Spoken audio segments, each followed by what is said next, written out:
Big game on Saturday night. One of the top teams this state has seen in this year, and you can't say in a while, because I'll tell you, boys quad has provided us with some pretty major thunder, significant thunder since they opened this bracket. I think, 1984 was the first year for boys quad? Well, we've got Chester and Uniontown. Uniontown over Penn Hills to get here. What is a 3C, Gordon, coming out of District 7 out of the WPIAL? And this is a big deal in Uniontown. I can guarantee they'll bring a large contingent, but they'll have their hands full with these Clippers from Chester here on the Saturday session.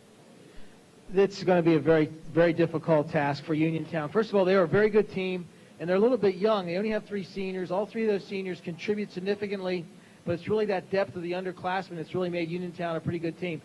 Coach Shuck has really turned this team into a defensive-minded team, take care of the ball, and their big point total guy is a guy by the name of Tink Truly.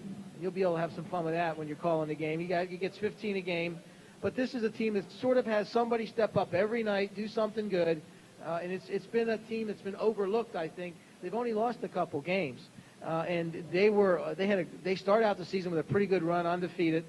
They had some troubles with Peters Township this year, but other than that, Uniontown avenged their loss in the playoffs to Penn Hills in the Western Final, and I think they always believed that they could make a run at that. They're there, but they're just going to look at another kind of a monster they're not used to. When they play Chester, there you see the game, I believe, against Penn Hills, and this would be the WPIL final or semi, right? Something along those lines, where they lost 69-63. I think that was that jumper there was Derry Jenkins shot that jumper and hit it, but there with the ball at the top of the key is Tink Truly.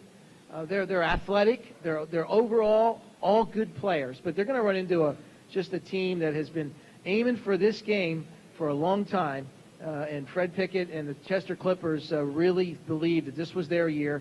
They kind of got knocked off track a little bit, losing the district final to a very good Coatesville team.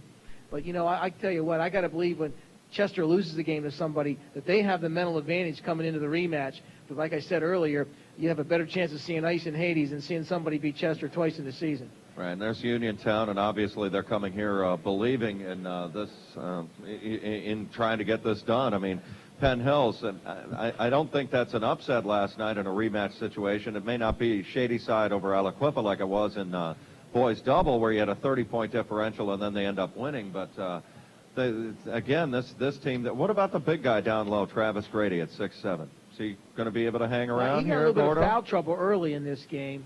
Came back. Again, I'm not sure. It's a game plan and attack that's focused just on a big guy. And they're going to move the ball around, and they're going to slash the basket, kick it back out, shoot the ball. They got a good penetrator and a scoring guard, point guard, and Truly. So that's the way they're going to play the game, and very much like Chester will play the game. There's no real single focus of a Chester basketball team.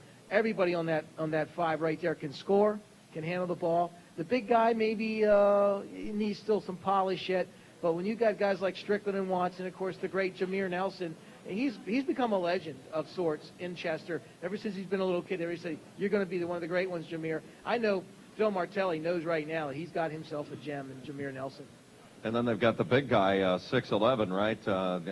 How do we pronounce this? Yankuba Kamara. Yankuba Kamara. And, this guy has had a wonderful season. But one of the things is he's learning the game, and Gordon said it correctly. The fact that he's been in foul problems just about every game has really been bad. When he's not in foul problems, he is a force to be reckoned with on the inside. He's a good rebounder and can score a little bit. And we see right here just an example of that. You can see how big he is. You can't teach height. 6'11" is 6'11" anywhere you go. And this kid is athletic. He just doesn't quite know the game totally yet. But if he sticks around the whole game, Chester's going to be tough to beat, because they'll pressure you everywhere else on the floor, and this kid becomes the anchor of the defense back there. Looking at the Clippers, I mean, go ahead, Gordon. That's the District 1 championship game against Coatesville, which Coatesville won. But one thing that Chester will do is they'll flash a lot of different defenses at you. They'll pick you up at different spots on the floor, sometimes press you full court, sometimes catch you at half court. There's Jameer Nelson, the guard, slamming it home. This guy here is a special treat. You see the great players come to the arena at this time of the year, and he's just going to add his name to that list. All right, we're going to let our radio audience go into their particular break, and we'll bring you back to the Bears Den here momentarily.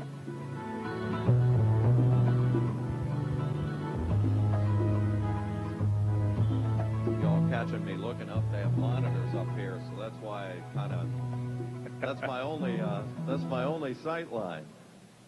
But let's finish our thought a little bit. I think, what was it, 92, Brashear and Chester? Or not 92, but it was 93, rather. I think Chester came in here and had a pretty good team with Wilbur, Zane, Shaw, and ended up winning the whole deal. And, again, I mean, Coatesville, I saw Coatesville and Williamsport in the Eastern semifinal. And I'll tell you, I liked either one of them. The defending champ, Williamsport, loved them last year. But, boy, Coatesville was just really tough with John Allen. They had tools in the low, and then last night, Gordon, you know, in the Eastern final, I mean, Chester just took it to them down the stretch, right? Well, actually, it was the second quarter where they actually, believe it or not, Fred Pickett pulled out a zone defense, and they really were determined that if you're going to beat us, John Allen and Shimon Tools are not going to be the ones to do it. We'll allow them to get their 15 or 16 points, but these guys average 20, 25 points a game. And they were going to make the little guys outside shoot the three to beat them, and it just didn't materialize. The three little guards, Middleton and Bryant and Brickus for Coatesville only combined for 7 points for the whole night. And that's where the difference was. It was the second quarter that was deadly. And once Chester gets in a big game like that and they get the lead, they get on the lead, there's no one going to get it from them. Go ahead, Gary. Well, you know, the interesting thing about Chester is they always give you pressure defense. They'll vary up the points of attack. But I think that's the mark to a great team. You know, any offensive team can get into a pattern, can get into a rhythm against a certain kind of defense. So what Chester will do is they'll keep you guessing a lot of times. They'll pick you up at three-quarter court. They'll get you on the baseline with a face guard. They'll jump back at half court, and trap you. And that's the mark of a great team. And, again, when you play defense as hard as they do, the fact that you don't know where it's coming from all the time gives you one more factor you've got to think about that you'd really sooner not have to think about because of the blinding quickness they already bring to the game. Anybody handle Chester? Uniontown, is Chester just a notch above right now? District 1, to me, as far as quad this year with the two big guys. Chester has gotten its game to a level right now where they would go out and they would beat Roman Catholic in the Catholic League. They clearly have gotten their game to a point where I think that they're just the best. Could they blow this game? Sure. Uniontown could come out here and play like they have nothing to lose. Young kids not get rattled at all. But it's going to be tough because you got guys like Naeem Scott and Jameer Nelson. Whew, these guys are really focused. They know what they need to do to win at this level. I think the problem, though, that you have if you're Uniontown, it's like trying to go out and stop a wave. You know, Chester's going to continue to create possessions with their defense, and they're also going to have a lot of conversions. They get their conversions at 60-65% during the course of the game. The buses leaving town in a hurry. I think Uniontown's one hope is for Chester to come down to that level a little bit. And it's not to say Uniontown's playing on a bad level. It's just to say that Chester's playing on such a high level, it might be hard for Uniontown to come there. Chester and Uniontown, the champ out of the West. That's going to be the 8 o'clock game Saturday at the Hershey Park Arena. We are still with you there. We've got boys quad, Chester. Again, should they be nationally ranked, Gordon? Are they right in that level, do you think? Well, would you push them? It's hard to say. I mean, who well, I mean, we don't get around Texas, California. Nor do the guys who do those polls either. No. Yeah, nor do they either. If you were looking at the politics of it, it'd be tough for them to be ranked nationally because they lost a couple games to out-of-state teams. Lost a game to Dunbar, but they did beat Simon Gratz handily out of the public league, and they were in the public league final. And so it's hard to say. I think Chester could take their game on the road anywhere and play with anybody. You're watching PCN, the Pennsylvania Cable Network, a public service of Pennsylvania Cable Television Companies.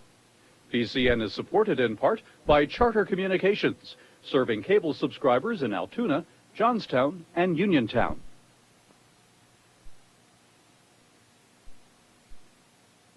Coming up next on the Pennsylvania Cable Network, PCN's exclusive coverage of PIAA Championship basketball live from the Hershey Park Arena, the boys Quad A Finals. PCN's presentation of high school championship sports is underwritten by Montgomery County Community College. Education equals MC cubed. Pennsylvania Cable Television Companies, delivering local, state, and national sports programming.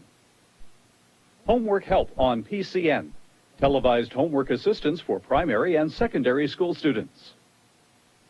And by a grant from James J. Duratz and Helene Barco Duratz.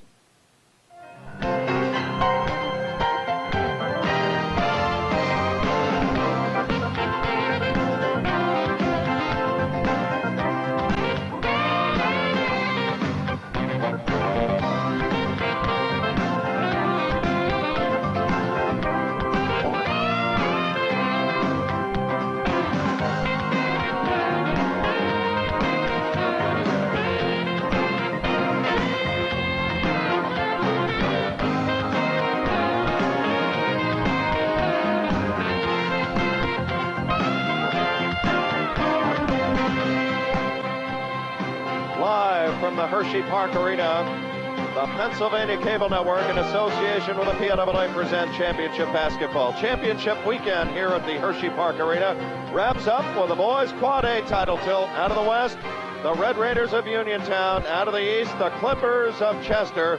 Let's meet both and go to the voice of the PIAA public address announcer, Bob Schellenberg.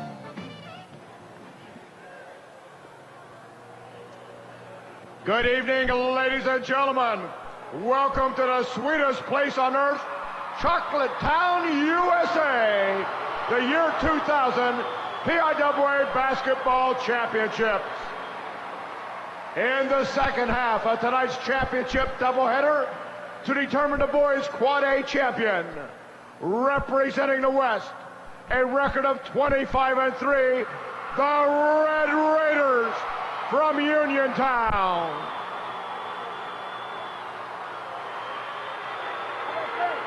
And representing the East, a record of 27-4, the Chester High Clippers.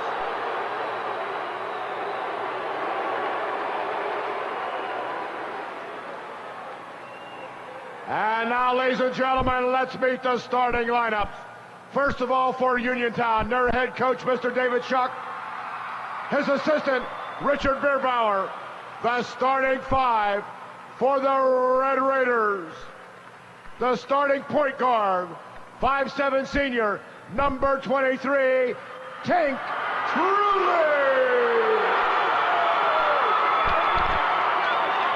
And a guard, a sophomore, 5'11", number 25, Terrence Bonds. And a guard wearing number 31, senior, 6'2", Scott Winfrey. Starting at forward, 6'1" sophomore, number 33, Chris Jacobs. And starting at center, a senior, 6'6", number 53, Travis Grady. The Red Raiders of Uniontown.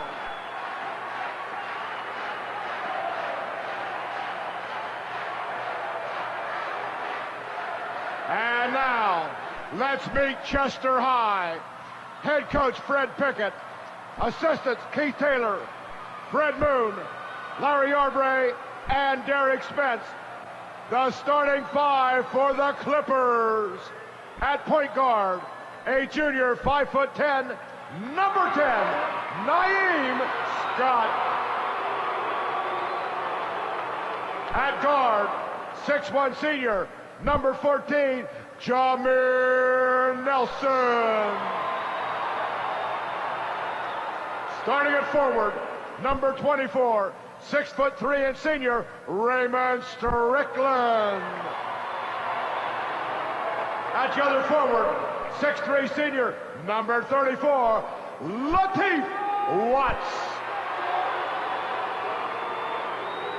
And starting at center, number 22, 6'11" senior, Yankuba Kamara. the Clippers of Chester High. Ladies and gentlemen, your championship officials, Tim Ebersol, Mike George, and John Eister.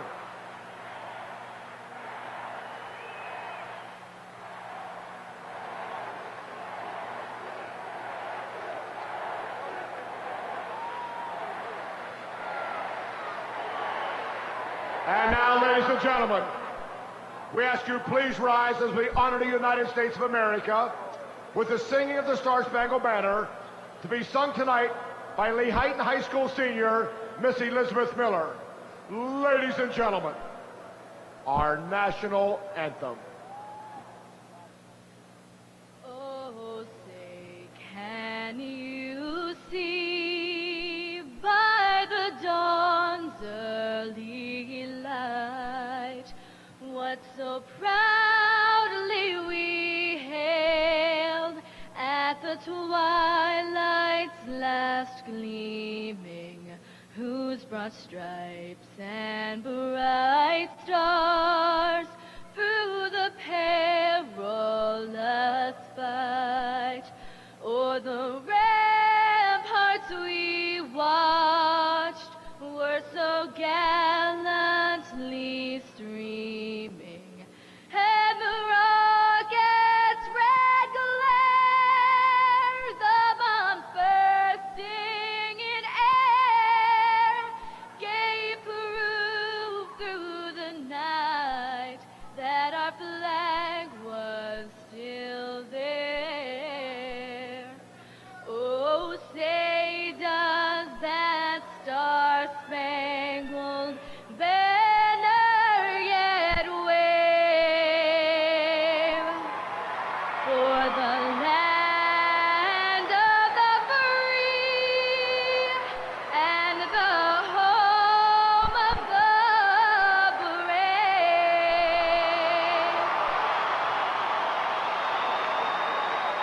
An electric atmosphere greeting the championship in boys quad A. Jed Donahue, the coach, Gary Sutton, Mark Shuey with us as well. WITF production crew. For Chester, Yankuba Kamara, 6'11", and developing. Jameer Nelson, St. Joe signee, one of the really gold standards for Phil Martelli at the next level. Watts, Strickland, Scott. For Uniontown, they got Pi Penhills. Truly great. Vaughn's tough. And I think Brady's a huge factor tonight in the middle for Uniontown. And win for the ability to knock down the three-point shot all night long. This is going to be an interesting ball game right off the bat, as I think Chester's going to try to establish their dominance full court. We'll see if Uniontown, a decided underdog coming in here, can counterpunch with them.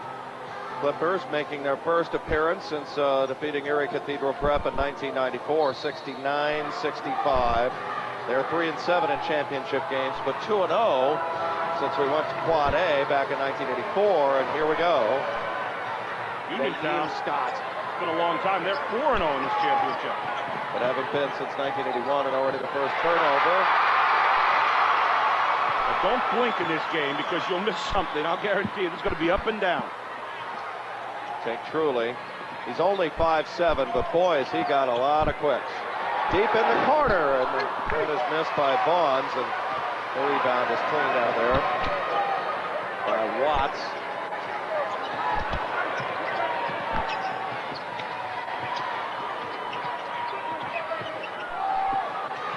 Another turnover. Here's Vaughns.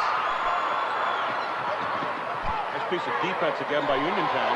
Long three is good by Vaughns from downtown. Good job by Vaughn of really just checking things out, making sure nothing was better, and then nailing the three-point shot to get Uniontown up quickly. Chester has played in almost what you would call a national schedule, some of the just tremendous programs. Baltimore Dunbar, Simon Gratz, Dobbins from down where they are near Philadelphia. All you've got to do is play the Philadelphia City teams, and you played a national schedule. Chris Jacobs, and of course their rivalry with Coatesville.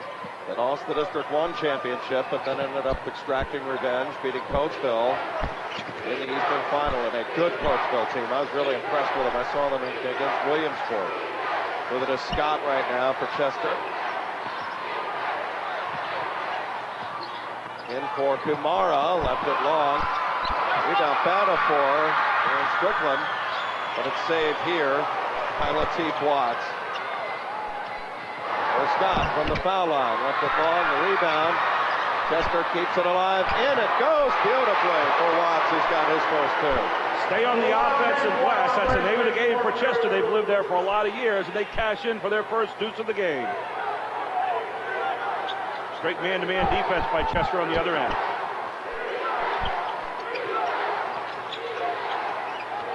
Truly, for Bonds. Looking for that one-on-one look if they can get it. For Jacobs, has a partially blocked by Kumara at 6'11". I mean, you see him, he's like coming out of a third-floor window on you. He will alter a lot of shots. Nelson drives in for Watts, partially blocked, and Uniontown comes out of there with it with Chris Jacobs. To Bonds. Up and down low. Jacobs. Kamara's got a second block. And here comes Chester flying out of there with it. Scott all the way. That's where Chester gets you. That's their trademark. Force you into a mistake, block it, and then turn it into quick points on the other side in transition. St. Truly with it for Uniontown.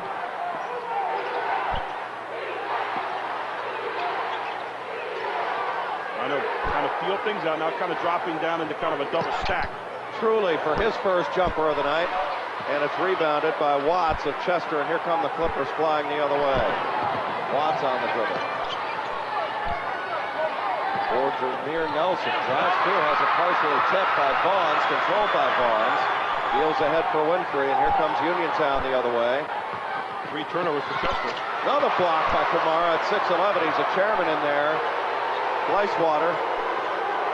5 blocks in the game so far for both teams. Incredible. Game being played a little higher than it's been played all weekend. Down low, they dump it in for Watts, and he bangs it through there. He's got 4 early. Just make that Raymond Strickland. Nice job by Scott to create there as he took it in the foul line, drew the backside up, exposed the baseline, then dumped off the pass.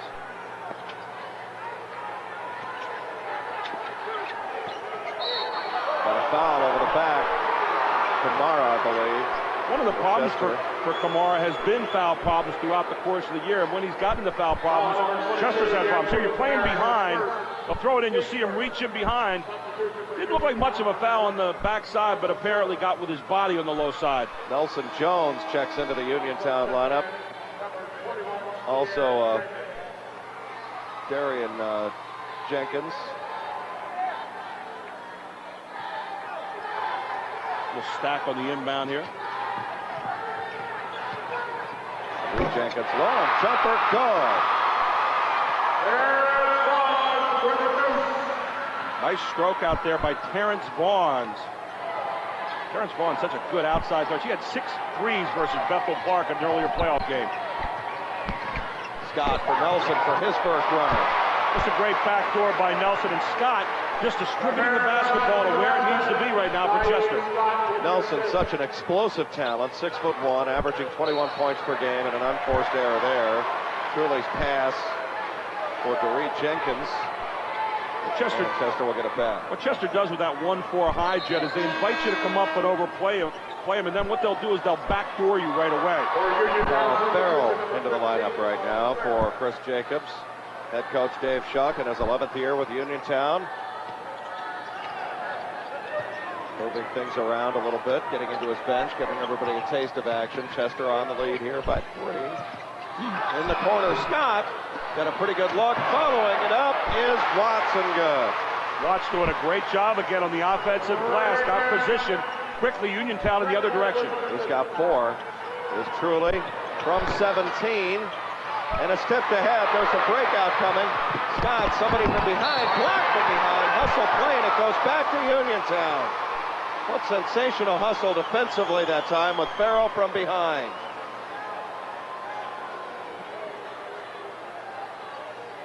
People talk about transition. They often don't talk about the offensive to defensive transition, which we saw Uniontown do a great job of that time. There's a little half-court trap by Chester. 10-5 the score. Farrell saves. truly saw Kamara. They bounce it back out for Vaughns, who bangs it through there. Vaughns Check is that, it's on. Winfrey, I think. Chris Jacobs, my mistake. Jacobs with a 3. Pierre Jenkins from the far corner, only a sophomore, averaging 10.4 off the bench. And it's going away. Jenkins ahead of everybody over Nelson and draws the foul for Nelson, his first. Boy, they are fast and furious up and down this floor here in this opening quarter. Well, when you go in for a layup here, you better have some courage, because this is what could happen to you. I mean, you're going in with the idea of making it, and somebody's come with the idea of you're going to shoot 2 foul shots to make it. No such thing as a free layup in this game. Jenkins to the line, around the rim and off. Jenkins coming in a 73% foul shooter. Back comes Scott Winfrey for Uniontown. And David Winfrey, younger brother, a sophomore, 5'9". Timeout Chester. 2:20 here in this opening quarter of play. As you see Dave Shuck, head coach of Uniontown. The Red Raiders hanging around. 10-8. Good action here early. Right now, what you're doing is you're really trying to get a feel-out time, establish what you can do. Chester putting their foot on the pedal all the time. They've changed up defenses so far from a man-to-man press to a little half-court kind of trap, and they're really kind of trying to work to see where Uniontown's weakness is at the moment. Uniontown, on the other hand, doing a good job of reversing the ball, getting good shots out of their offense. Let's go down to Mark Shuey for the first time tonight and see what Mark has for us. Mark? Well, you know, Uniontown and Chester, these two schools have navigated their way to the state finals on several occasions. Chester, in fact, has been in the finals a record 11 times. You know, when Chester first appeared in the state final game, a long time ago, Dwight D. Eisenhower was the president of the United States, and Elvis was alive and actually skinny. 1954, Chester lost to the Western Champ Farrell in the title game, 63-52. Jed? Well, you put older Elvis on this floor and they'd run it off him, I'll tell you. He'd get skinny again. And it comes good. What a shot by Raymond Strickland. He's got 4. You know, if we can see it again, the most dangerous part of the court is the middle of it. Penetrate to the middle of the defense, dish to the baseline, make a person expose their baseline, and you're going to get a layup a lot of times. In this case, a chance for Watts for a 3-point play the hard way. Strickland with the last 4 for Chester.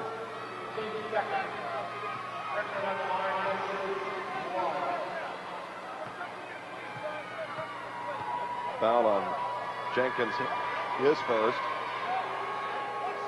Lateef Watts for the year, a 70% free throw shooter. I think that's 76, actually. Looking to convert the 3-point play. And Jenkins clears for Uniontown.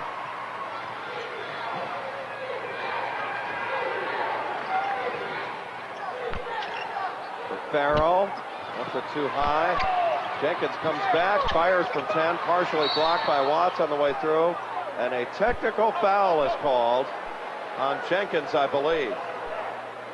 Well, Tim Ebersol is running over to tell him, hey, it's a technical foul. Someone said something that I didn't particularly like. Technical foul has been assessed to Uniontown number 21, De'Ara Jenkins. His second, team's third. De'Ara Jenkins, that's his second foul now, the technical, and they'll put Jameer Nelson to the line. 77% foul shooter. Also adds up to the third team foul as well. You know, that's something that young men don't want to do, especially this game, because these guys are being rated, evaluated from upstairs. They're in this game, too. They're going to keep control, and that just isn't going to be tolerated ever. Nelson with 4 points. Coach Shuck making that point as well over on the far side as he sits his man down. Nice move in coaching by the head coach.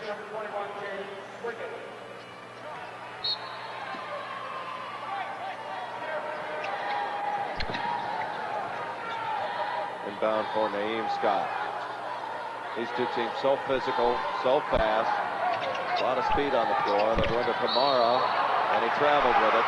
Again, his game is still, they say you can't teach tall, but he really has an imposing physique at 6'11". Well, the problem is he really just doesn't know the post all that well yet. You see him go to the side. I like that move. The coach is going to sit over there and talk with him a little bit. Hey, remember to plant your foot, drop step, then take it in. Don't shuffle the feet when you catch the ball. 1-2-2 half-court trap here by Chester. Another change of defense. Nice attack By Jacobs, who draws contact and the foul. 14-9, Chester on the lead here.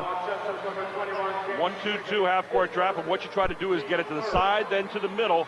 Uniontown did a nice job that time of attacking with the pass, side, then middle, and then the drive to the baseline and draw the foul. There's Fred Pickett, the head coach. Chester. Jacobs rattles in the front end, a 66% foul shooter. There you look at him right there. Came in averaging 11.6 points per game. Always like to watch the eyes of the shooter. Do they stay on the rim or do they follow the ball? Let's watch him. Good. Right on the rim. Now he has a flat shot, but a nice solid release. Jacobs with 4, and that brings Uniontown back to within 3. 1-3-1, half-court trap by Uniontown. They change up. There should be gaps here. Should be a chance to get it to the middle and baseline. Another turnover, but they keep it alive, and scoring is Lateef Watts, who's got 6 now.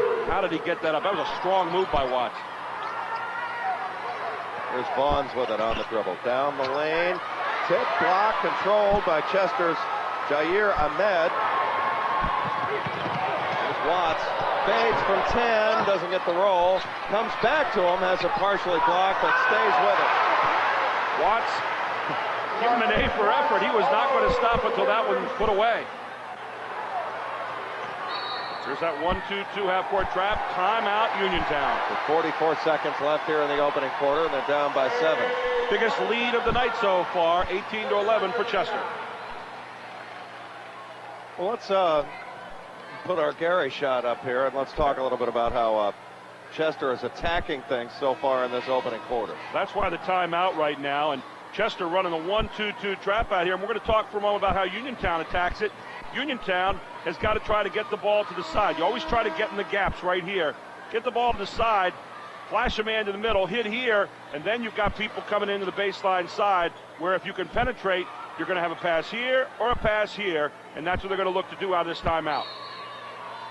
7-point lead for Chester, as we mentioned, the biggest of the night so far. Almost over him back. His foot was on the other side. There it is. Get it to the middle. Look to the baseline.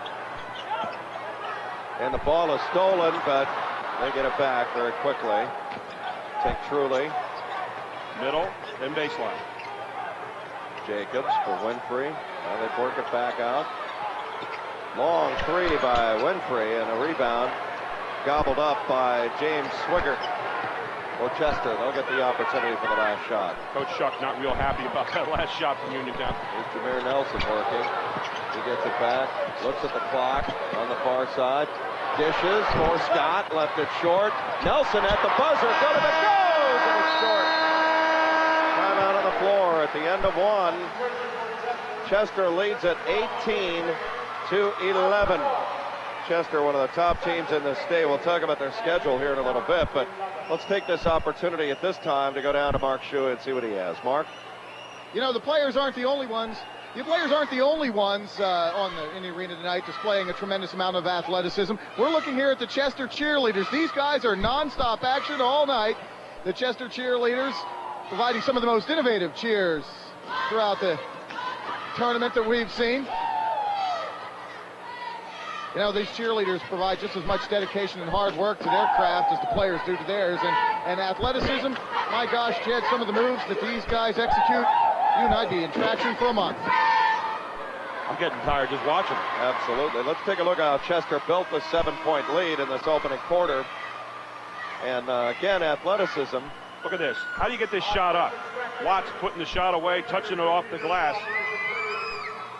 And then we see the offensive board, so important. You see Watts 1 time, 2 times, and now in the 3rd time, finally putting it away. You can't get enough rebounds if you're a coach, and that's something that Watts is going to try to give you all night if you're Chester.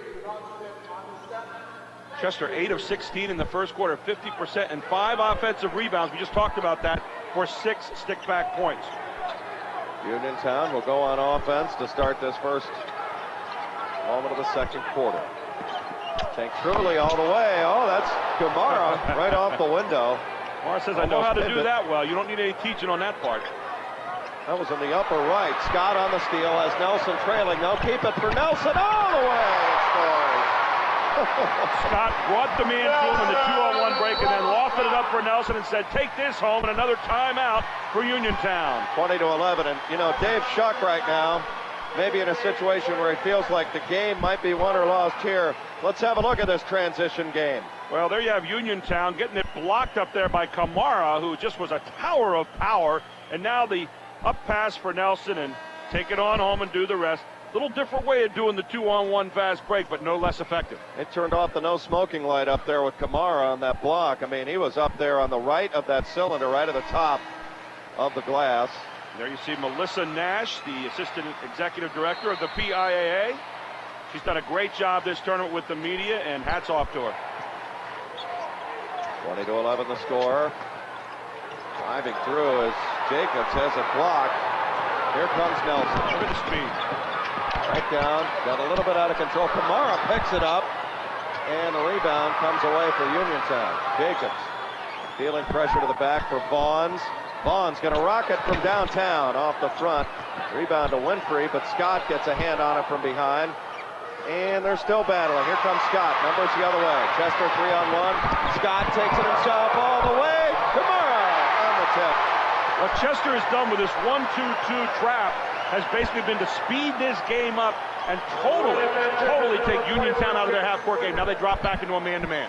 Well, they're going to give the tip for Swigert. Another block by Kamara. That's his fifth. 2-on-1 break. Scott. Alley-oop Nelson. You need another timeout right now for Uniontown. 24-11. Chester is perma-bonded to the gas pedal right now, and they're on a different level. That time, Whoa. man-to-man and just intimidating, and then turning it around and doing this. Laying it in on the other end. I'll tell you what, there's Kamara tipping it in. Yeah, they gave the basket for some reason. And look at this possession. Toss it back up again and bring it on home. Jameer Nelson. You could see Nelson at 6'1", but he's got some springs. Well, Chester in the last minute and a half has brought this crowd to life. I got to tell you, great defense translates into great offense when you can convert the way they do on the other end. Chester cheerleaders, it's like listening to Riverdance, the way they're banging the shoes off the floor there. 24-11, 13-point lead. That's the biggest. A 10-0 run in the last 3 minutes. And, you know, Dave Shuck's burning all of his timeouts, but, you know, really, Gary, game's being played now. I'll tell you right here, this early with 6:26. I burned 2 in the first minute of the World Championship game at 87, and the guy asked me afterward, how many would you take? And I said, I'd take it all 5 if I had to. The game was being won or lost there. Dave Shuck knows that right now. He's trying to sell to his team that got to slow down. The problem is Chester makes you speed up. Well, their defense makes you speed up. They get the steal, and then they're out of there. I mean, they're leaking out on the break. This is what we're talking about. You've got to have good ball management against this team, or they'll just kill you. The other intangibles is subliminal. They make you speed up so fast right here. You know that they're always coming for you. Vaughn's a long 3, but that's wide. And here comes Watts. They're working it back door. Watts blocked out of bounds. Nice play. Vaughn's at 5'11". Look at the give and go, though. Watts to the high post and goes right to the basket and asks for it back. Look at this. Beautiful play. Gets it knocked out of bounds, but a well-conceived look there by Watts. Just good, solid basketball. Travis Grady is back at 6'6". They got to do something about Kamara, who's had a big impact on this game. Nelson jumpstart traveled with it. That's a good call. Very good call. A jump stop and a little extra step there. This officiating crew letting them play. They knew it was going to be a little bit of banging. Jameer Nelson, you look at him, he's so strong. This kid's not only a great player, but I mean, what a body. Tough to play him as a guard. There's Winfrey driving through, leaving Vaughns in the corner for a long 3. See, that's more what Uniontown has to do. Penetrate, find the shooter, give the shooter a chance to set up, and then square his shoulders and nail the shot and not rush. Just a 2-point shot. His foot was on the line, 24-13. You see the score and time. That was 4 minutes between points. Nelson stretches up. That's a little bit short. Here's Winfrey. And the reason it was a little bit short, he took it from the pro line, not the regular line. The brown line's a regular line. The pro line's a white line. Truly to Winfrey. They work it for Jacobs. Jacobs has to reverse. Nicely done. Corkscrew move for his 5th and 6th points. Now, since the timeout, Uniontown has gotten more back into a half-court game, reverse it side to side, and really try to get good shots out of their offense instead of trying to run with Chester. What around. Swigert. Blocked. Brady. Rejection city there. Building momentum slowly, but building momentum is Uniontown right now, trying to get back into this game. They're only down by 9, 4:47 to go in the second. Raymond Strickland is back for Chester right now. They get it in for Naeem Scott. Back door to Strickland, easily done. Oh, that's beautiful basketball right there. He's got 6. Just a good look again. Strickland slips in behind to Watts, and Watts home for 2. 1-4 flat this time. Vaughn from deep. Grady up high. Jacobs draws the foul. Strickland across the arm. That'll be Strickland's first. Only the 14th foul against the Clippers here in this opening half. There you look at head coach Dave Shuck, who said he used 3 timeouts. He's an imposing guy. I'll tell you what, he might be the tallest coach we've ever seen in this tournament. Jacobs to the line, a 66% foul shooter. I think I didn't like that time. The last few times down, Uniontown's done a good job of penetrating, finding open people, getting good solid shots. That one was a little quick. They got lucky and got fouled on the play. 7 for Jacobs now. And he's 3 for 3 from the foul line. I know Gary and I are grateful for the work this weekend of George Zarek and also Paul Goodeboat. We've done fantastic jobs, yeah, absolutely. Wouldn't do March without those two either. 8 with Jacobs now, 26-17. Half-court trap now, 1-3-1 again by Uniontown. You want to spread here to a 2-1-2 and then look baseline. Go middle, side, baseline. Alley-oop, Kamara. He couldn't bring it down. Footwork, that rattles out. And here it comes. They'll take Truly. There you saw the inexperience of Kamara handling the ball and trying to make the good, strong move. Here's Grady, who's given them a nice athletic presence. A little bit of a bigger body in there, and it's starting to make good things happen. Kamara with his second foul, and they have to calm him down a little bit. Naeem Scott came over. Well, he patted his teammate's face and said, I'm not really that mad. I probably fouled. But what Kamara did is he put his arms right on the man's back right away, and that's where the foul was called. Second foul on Kamara. Here you see it. See it right there? Arms are all over him. I mean, it's not even a question. Jair Ahmed into the game for Chester. Wayne Embry look-alike. Long 3, Vaughn's off the back of the iron. Scott will take it himself easily the other way. I think I made that. That was Deree Jenkins on that long 3 the other way for Uniontown. 28-17. How about that home run ball right away? Just that's called cherry picking out on the playground anywhere you cut it. Well, that's the one thing. They leak out and they just keep coming. That time from the corner, it's Vaughn's. Pretty look for Terrence Vaughn from the near corner. This guy can knock it down. He gets hot. He'll go all night long, and they cut the lead to 8 points. Tell you, Chester with that big breakout, but Uniontown just kind of hanging loose, hanging around. Back it comes for Watts. Ends up blocked out of bounds. I like the work Uniontown has done in the low post for the most part in this first half. What Uniontown has subtly done here, they've thrown up a 1-3-1 half-court trap, and then on the first pass, every zone becomes a 2-3 on the side. They're dropping down, doing a nice job of making Chester try to be patient. Chester's impatience costing them. Watts keeps it alive, runs from 11, no good. High in the sky, take Truly, a 5-7 among the trees. Big possession here for Uniontown. Back the other way. Nelson Jones, whistle away from the ball. They may have Strickland with a foul. They do. It's his second personal. Pushing off. Raymond Strickland doing a little extracurricular activity in the post, and there you see it, jumping around. And the foul's going to be called by the official, Mike George. Back comes Kumara for, check that. Coming back is going to be James Swigert. James Swigert. 6-4. Let's truly run the offense a little bit more right from this spot. Well, right here, you want to penetrate. But nice play by Scott to keep it going. One man to beat. Barnes gets it out. Well, that may have gone off Scott last, but good call, the official right there. And so Chester will get it back. Look at Naeem Scott right here. Good steal. Trying to draw the foul. And a good job. He brought it down. Got it knocked away, but Chester will keep the ball out of bounds. Really impressed with the headiness of Scott. Really a sharp, smart player. Knows what decisions to make at the right times. That's the mark of a great point guard.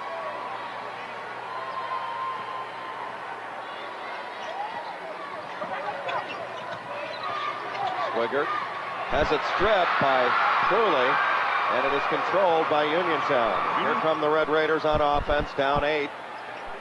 Uniontown needs to really take care of the basketball. So I'm reversing a few times, get a good shot. Vaughn's long 3. Oh, that's a heartbreaker. That was halfway down and came back out again. Nelson, averaging 7 rebounds a game, comes out of there with it for Chester. Now he's going to fire a long 3. That rolls around and out. And the rebound, Scott Winfrey. Here they come the other way. Another steal. Again, ball management, it's mandatory against a team like Chester. A lot of picking and poking going on in this opening half. I just don't think Uniontown can go down and try to run. If they don't have a clean layup, I'd bring the offense back out and run it. They've been more successful in their half-court offense than they have in any kind of transition so far tonight. Naeem Scott. Look to the baseline. Maybe let Nelson create. Mini screen by Swigert, but they have to work it back around. Look for Lateef Scott right here. Swigert from the baseline, got the friendly roll. Nice job by Swigert, stepping down on the baseline, ball reverse, threw it down to him, buries the 12-footer. Chester back up by 10 at 30-20. Truly got no man's land. Scott picks it out of there. Ahead for Nelson, ahead of everybody. Oh my goodness, and jams. Nelson was waving that one when he got on the far side. And again, another transition bucket for Chester. That's been said a few times over the years. The hammer came down. It's a 12-point Chester lead. Another steal. They've got Scott. Swigert trails. They give it up for Watts. Easily done, and Chester player is down at midcourt. And it's Nelson. He's back up on his own. And they'll substitute for him. I think he Let's got have hit. a look at Nelson in the open floor. Look at this. Wow. Great angle. You're seeing it now. Another look. Akeem Taylor into the game, a 6'1 junior for Chester. Next play down, just distributing the basketball. A 2-on-1 break on selfish basketball. And it's accounted for a 14-point lead. All of a sudden, 6 straight points by Chester. I think Nelson had the wind knocked out of him a little bit. He went down half court. Double team. Good man-to-man defense here.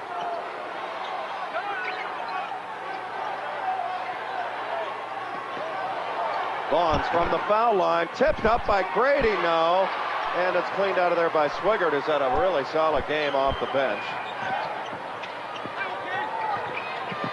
Taylor works baseline and draws the foul with 22 seconds left in the opening half. He'll go to the line to shoot 2, and Dave Shuck, the head coach at Uniontown, is driving him crazy. Travis Grady coming over to help here, and he's going to try to block, but instead gets the body first, block second, and that means a foul. So hard to play against this kind of quickness if you haven't seen it all the time during the year. Foul on Travis Grady, his first. As Taylor, a 71% foul shooter, misses the front. Again, this is the first game for these two here in this building this year. They both have practiced, obviously, but not for any lengthy period of time. One of the strengths, too, I think, for Chester is the fact they play that schedule that they do. That's a killer schedule they play every year. Now, you go into Philadelphia and you play Dobbins Tech and Simon Gratz and Dunbar. Archbishop Kennedy. I mean, you just keep going on and on and on. Christ the King in New York. They're on to their biggest lead at 15 and a steal by Swigert. Down to 12 seconds to go as Scott looks at the clock. Penetration, he'll kick. Down low for Watts, head fake move, blocked, still alive, and the clock goes out to end the first half, and that'll do it. Timeout on the floor. We'll take a timeout as well. You're watching exclusive live coverage of the 2000 PIAA Basketball Championships. We'll be back with more in Hershey here on the Pennsylvania Cable Network after this.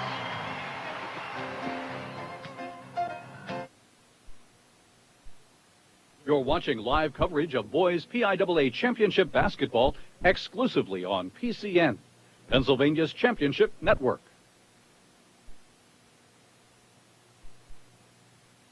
Montgomery County Community College which is situated outside of Philadelphia, is partnering with the Pennsylvania Cable Network to provide high-quality telecourse options to citizens throughout the state of Pennsylvania. If you're not aware of what telecourses are, you need to simply think about Ken Burns' documentaries, such as the Civil War, baseball. High quality, informative, very interesting, and it's an easy, convenient way for a citizen to take one of our college courses. What's nice about this format is that you can enroll in these courses and complete them in the comfort of your own home and when your schedule permits. Also, we have an 800 number that provides you with such services as financial aid information, advising, counseling. You can even order your books through 800 number. We encourage you to call us and see how you can be successful taking courses, credit courses, with our telecourse program.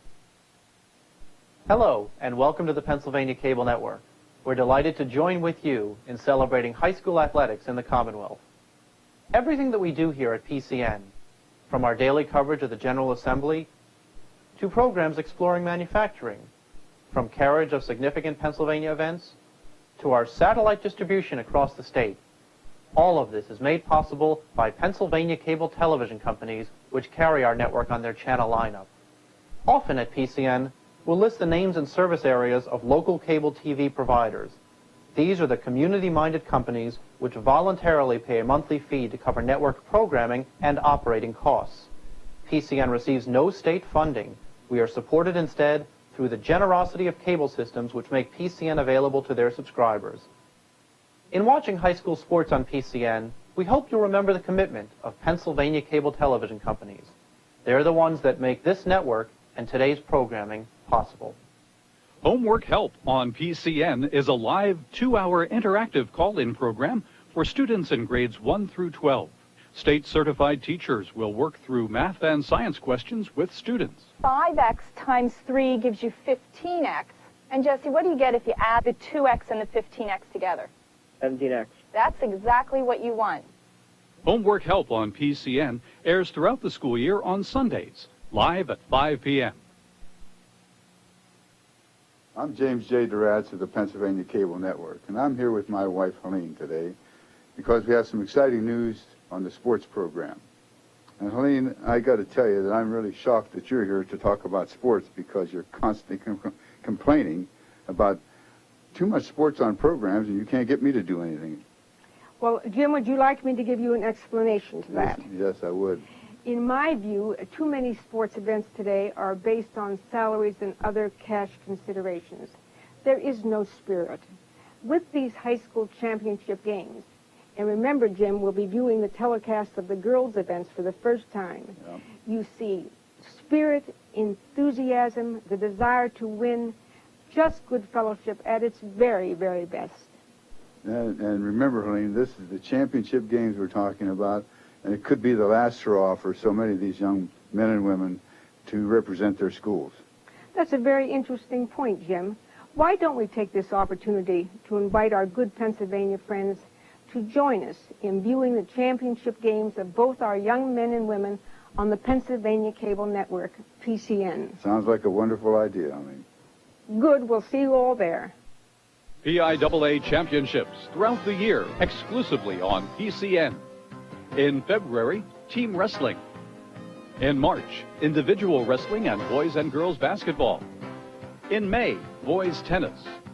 In June, boys volleyball, girls spring soccer, baseball, and softball. In November, girls tennis, girls volleyball, field hockey, and boys and girls soccer. And rounding out the year in December, championship football. For additional high school sporting events, check our webpage at pcntv.com. PCN tours of Pennsylvania manufacturers, museums, and historic sites air weekdays at 5 p.m. This is next week's daily tour schedule.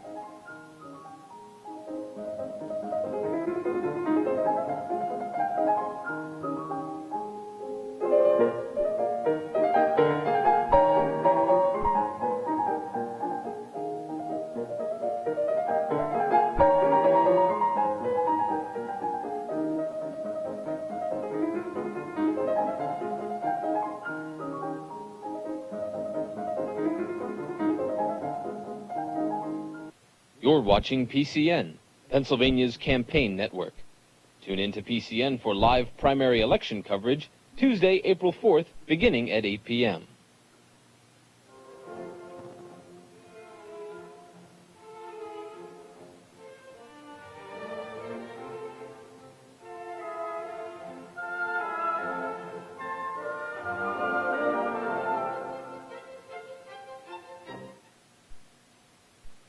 And now, live from the Hershey Park Arena, PCN's exclusive coverage of boys PIAA Championship Basketball. PCN, Pennsylvania's championship network. Welcome back to Hershey Park Arena. It's halftime of the boys 4A championship, the culminating championship for the weekend, 35-20. Chester leads here at halftime over Uniontown. And did we have some highlights in the first half? Some great play by both teams, and let's get to it right now.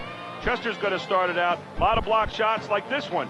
Yankoba Kamara, and what an outstanding block and possession he picked up for Chester on that one.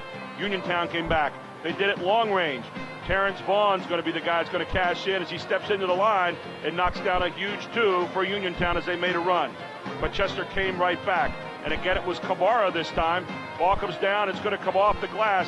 When you're 6'11", things look a little bit lonely up there sometimes, and a very positive touchback for Kamara. Vaughn comes back for Uniontown. And a long two-pointer again as he steps on the line, but squares those shoulders, and nothing to record from the far corner. And finally, Ray Strickland shows you good fundamental basketball here. Good pass as he goes backdoor and in for the easy layup for Chester. And Chester leads here by 15 at the half, 35-20. And looking at the halftime statistics, it all reflects what Chester has been doing so far in this basketball game. The score, obviously, 16 of 33, 48% for Chester, only 23% for Uniontown. That talks about the Chester defense. Uniontown 5 of 6 for the line, 83%. But the big problem, rebounding. Chester's been all over the offensive glass, 23-13, they lead there. 9 turnovers Chester has, 8 points off turnovers for Uniontown. Uniontown with 9 turnovers. Chester's cashed in for 5 points off those. And that's your halftime statistics here. Chester again, 35-20 over Uniontown here at halftime. And I've got a very special guest with me. He's been all over the place all weekend, he and his staff. And we're talking about the executive director of the PIAA, the Pennsylvania Interscholastic Athletic Association, Mr. Brad Cashman. And Brad, I know this is a happy time of year for you, and especially this time, it's been a great weekend. It sure has, Gary. We're really having a lot of fun. The kids are just great. I just want to compliment the schools on how much class they've shown throughout the tournament. I think dignity, sportsmanship, and respect that definitely make a comeback, and we're very proud of the schools that are here this weekend. Brad, I know you've got a lot of people helping you, but your immediate staff just so good and well organized for this weekend to make it the premier event that it is. It sure has. We have a great staff. We have, of course, the executive staff, administrative staff, starting with Bob Lombardi, my associate for 12 years. We have Melissa Nash, who's been with us for 2 years. Mark Byers, who has been a great assistant for his first year, and Greg Biller, our business manager. We also have a great support staff. We've got Linda Rudisil, who works in our mailroom, Beverly Owens and Anita Fox, who work in the officials department. We have our new bookkeeper, Kathy Smith. And the voice you hear, the first voice you hear when you call our office, is our receptionist, Sherry Dean. They all do a great job for us. We're real proud of them. And my secretary, I can't forget her, my new secretary, the secretary I have retired, Debbie Alfred. She's really great. She's done a great job for us this year. Well, you need to take some credit, too, because I've called there some nights to get some scores, and you've been the first voice I've heard getting the scores in there. So, hey, a little of the dirty work being done by the boss, too, right? Yeah, we've spent a few late nights there. I've been there to 1 o'clock in the morning a couple of nights getting scores, making sure that they get posted on our website, and also working on setting up sites for the next round. We do it the hard way in Pennsylvania. Wait until the teams win, and we set the sites up. It's fun. Well, Brad, you've done a great job in all aspects of the tournament this weekend. I want to give you a grade here very quickly. Let's just see. We'll give you, how about an A+ for the weekend? Yeah, that works. That works for me. I appreciate that, Gary. Thank you. Well, it's all about schools. It's all about fun and sportsmanship, and a great weekend of high school basketball. Brad Cashman, Executive Director, thank you for stopping by. Thanks, Gary. Thank you. And we'll get ready for the second half of basketball. It's the 4A Boys Championship game, 35-20. Chester leads here at halftime, playing great basketball thus far. And now let's get ready for the second half and turn you back to my play-by-play partner, Jed Donahue. Chester ended the first half with their biggest lead at 15. as we get things going here. Well, for Uniontown, I don't know if there's a way you can put this fire out. Here's Nelson, first shot of the third quarter from 12. Kind of like a waterfall, and you're trying to figure out a way to catch it in a bucket. There's one jumper the other way with Scott Winfrey. That's his first two. Problem is you can't match twos right now. You've got to be able to get some stops on Chester, and that's a very difficult task. So they come out. A little bit of a half-court trap here. Looking at a kind of a 1-3-1 look here at half-court by Uniontown. Again, trying to disrupt and make Chester a little bit impatient. Nelson's between the circles, lets her fly again. He's got a velvet stroke. He's got 14 now. One of the things we'll take a look at on Nelson, that he squares his shoulders so well. Just absolute great balance when he takes a jump shot. I think Phil Martelli, head coach at St. Joe's, thrilled to have him part of the program. Inside, Grady, blocked by Kamara. That's his sixth. Someone's going to be thrilled to have him as part of a program soon. You sit a red shirt here on him and just let him develop a little bit. He's called a nice project. It's not going to take long. Vaughns from three. Again, a 50-50 ball, and Nelson rattles off his hand, and it goes out of bounds. And you got to remember, here's a kid, Kamara, that came from another country. Basketball is a learning process, and you remember Elijah Wan when he came over. Basketball is a learning process, but they learn so well fundamentally to play that position, and I think that's what Kamara's in the process of doing right now for an outstanding program. Opening moments here of the third quarter. Delighted to have you with exclusive live coverage here on the Pennsylvania Cable Network. I think Truly at 5'7" just has not gotten a free look at things. There's Winfrey again flying through, but Nelson's got the rebound. Chester putting numbers the other way. Watts all the way, left it short. Rebound, Vaughns, Uniontown. One of the few times tonight that Chester's not converted an opportunity into real points. Winfrey comes over to meet the ball. Stop right through, in. He'll go to the line with a chance at least for two shots. Lateef Watts coming over the back that time. Carl Farrell. Nice pass, and then Watts coming over trying to block the shot, picks up the foul on the arm. Farrell, a 67% foul shooter for Uniontown this year. Uniontown's last title appearance, 1981.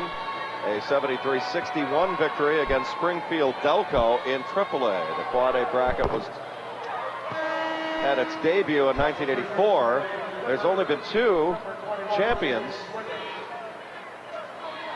to come out of the West.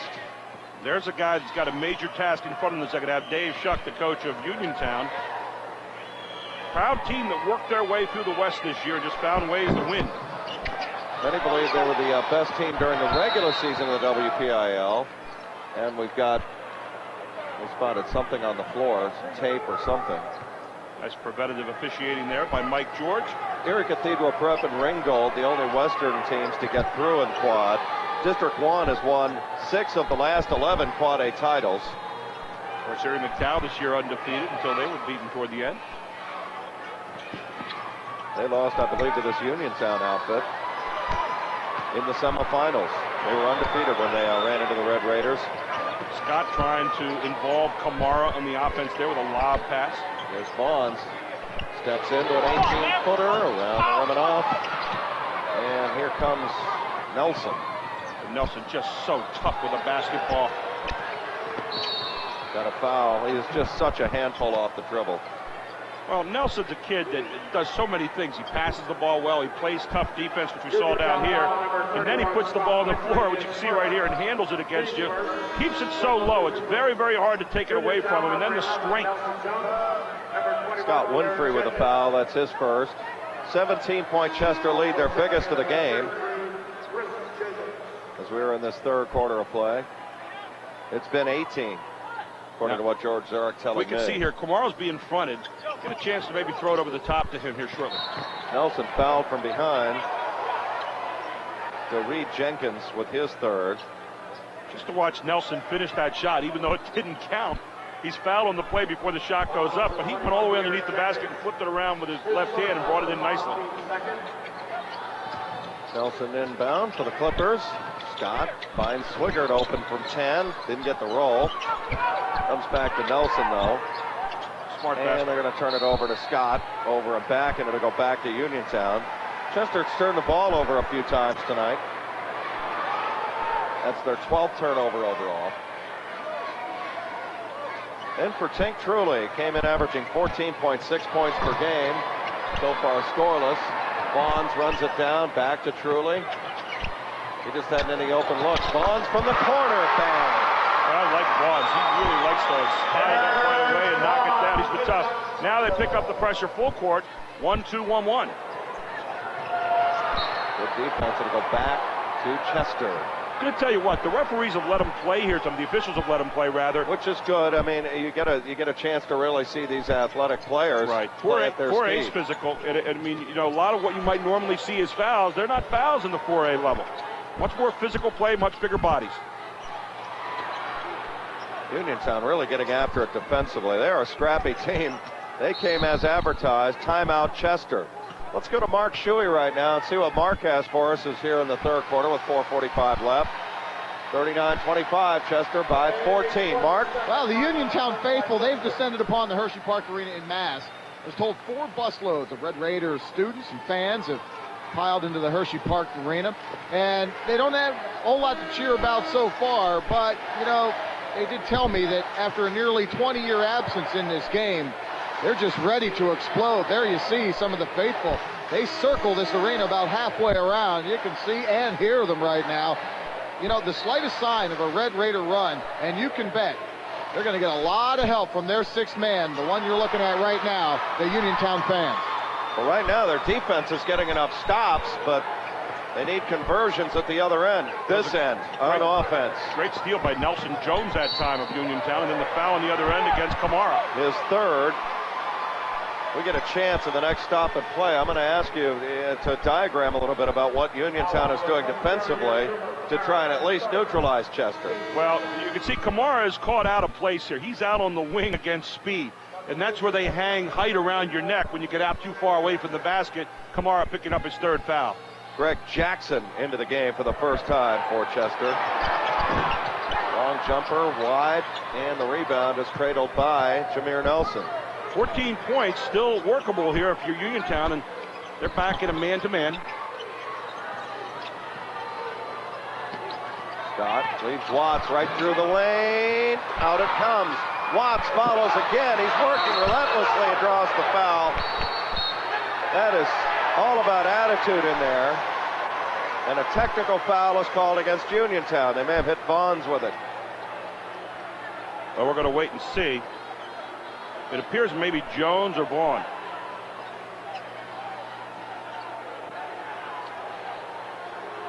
And I think that was Nelson Jones is going to get hit with the tee. It is Jones, his first. Now that's 2 technical fouls that have been assessed. So the third one he's got a personal foul and a technical. Right. And you've got 2 in the game so far against this squad. A third one, and the coach has got to leave the game. How many free throws does he end up with in this whole thing? Well, he's going to get 2 2 there under the limit. Exactly. So that's going to be Watts with his 11th point. Came in averaging 13.5. And they'll get possession of the basketball. Well, that's a dagger there with a technical foul and then possession. Chance at a 4-point trip. Now Nelson here to shoot the technical fouls.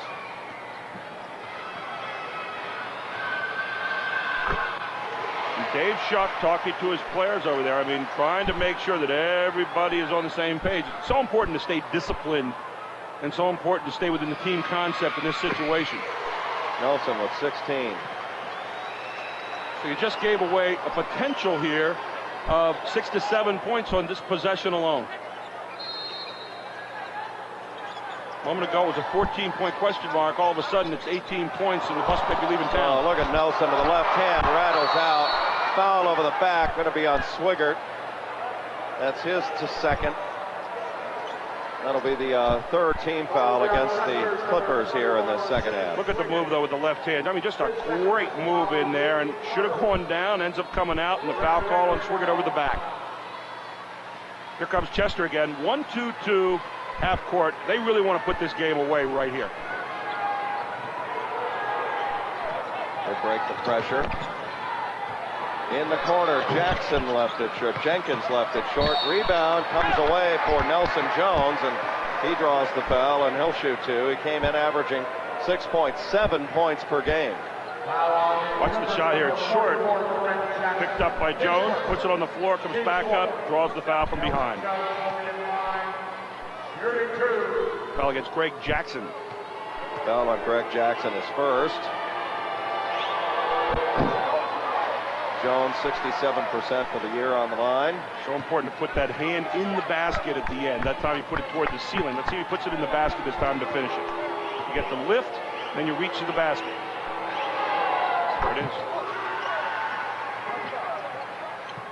Jones with his first point. Chester comfortably in front. There's your time remaining in this third quarter of play. Chester here, you want to milk it just a little bit. Swigert in all kinds of trouble. And they give it the arrow, and it'll go to Uniontown. Another turnover against the Clippers. That's number 13 now. Make that 14 turnovers. Nice piece of defense. Look at this. 4 guys surround the postman that time. Uniontown does a nice job of really just keeping him boxed in there and never letting him out. Got a whistle and a timeout, Uniontown. There you see Dave Shuck getting ready to talk to his charges as he tries to climb a cliff of 17 points. Significant cliff. Let's go down to Mark Shuey right now. Mark. As we look at Dave Shuck and the Uniontown squad, you know, during the closing moments of the girls' AAA game, that was the game that preceded this one here at the Hershey Park Arena, you could hear a low rumble underneath the stands. You looked into the concourse, and there was the Chester basketball team running laps in the hallways underneath the stadium. Now, Coach Fred Pickett knows his team, and he knows that the moments just prior to a game, as Coach Gary Sutton knows too, that a lot of nervous energy builds up within these young players. So you know what he did? He found a place to keep his kids loose, both mentally and physically. That's some very wise coaching that's not always evident on the court, but always pays dividends. So important to know your team and know how they react to things. There's some teams will sit down and play cards, some will play music, some just want to sit in silence, and you've got to know what they do. 3:20 left here in this third quarter. 1-2-2. Jones from 17. Missed that, and the rebound is cradled there by Lateef Watts. Second time when Chester beat Coatesville, they went to a zone, something they normally do not do, but in this game they've showed it a number of times. Swigert has it partially blocked on the way through that time by Jacobs. Nelson has it intercepted. Leaves it ahead for Bonds. Bonds going to pull up from the corner. What a silky touch Bonds has. Good job of chasing it down and then just stopping and balancing himself and knocking it dead from 10 feet. Here's Nelson. Chester playing with a large lead. Uniontown with a sense of urgency on defense to Swigert, catch and turn. Uniontown looked like they were never quite sure what they were in defensively that time. Some were in zone, some were in man, and the baseline was open, and Chester cashed in. Chester's in the 1-2-2 again. In the corner, that's going to be Jenkins. Rattles out, Jones follows. Jones will quit. Nice job in the offensive glass by Jones. You see him coming back on defense here. A 2-1-2 half-court trap. Foul on Jones, his third here in this third quarter. Reaching in on Naeem Scott. 15 foul against Uniontown. Look here, you cannot reach in like that. You're going to get called every time. 15 foul, number 31, Scott Winfrey. Flipper ball out of bounds.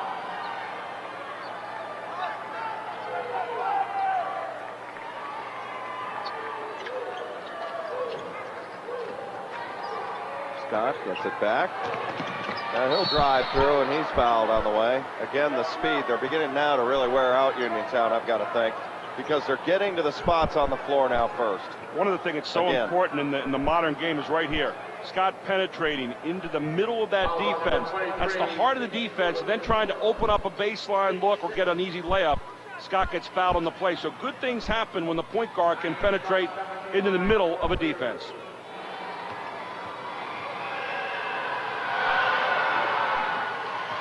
Scott with his fifth point. Scott's 72% free throw shooter for the year, and you look over on the side right now, and Chester staff does not look all that concerned at the moment.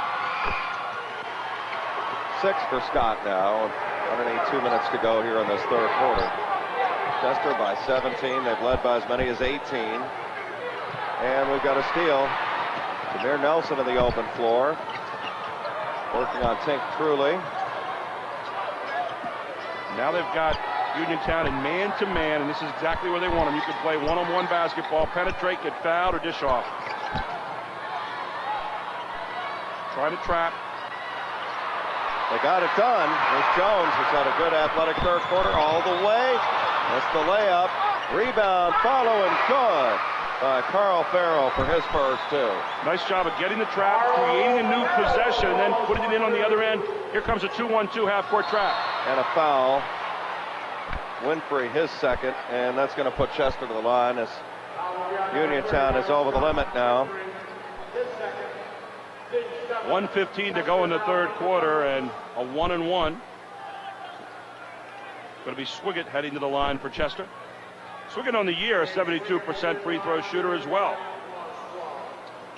Swiggett on the year, a 72% foul shooter off the Chester bench with 6 points tonight, 47-32.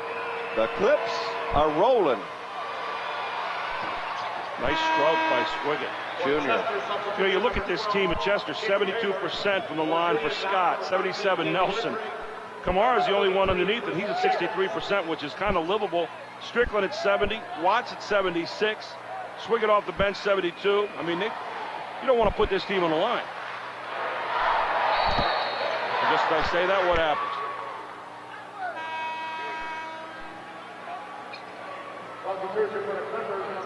And a lane violation is called. So 48-32, Uniontown will go back on offense. Sean Pickett into the game for the first time for Chester. Here's that 3-2 look now. What you do is you get in lanes. You can really disrupt the guard's offense out there by just getting over in lanes, and Chester does that very, very well. Bonds from deep in the corner, bangs home a three. Bonds has lived out there all night long. He has been absolutely superb with that long shot. Jameer Nelson with it. Back to within 13. Bonds only a sophomore. He might have a few people knocking on his door in a few years. I would believe. Ball is tipped, another steal. Uniontown has a bunch, but can they convert at the other end? Driving through is going to be Winfrey, David Winfrey, got a whistle underneath, and it's a foul against Chester. With 29 seconds left. Well, Uniontown trying to build a little momentum here, and they've got it to 13, going to the line for 2 shots. So with 29 seconds left in the third, there's at least a light at the end of the tunnel for Uniontown.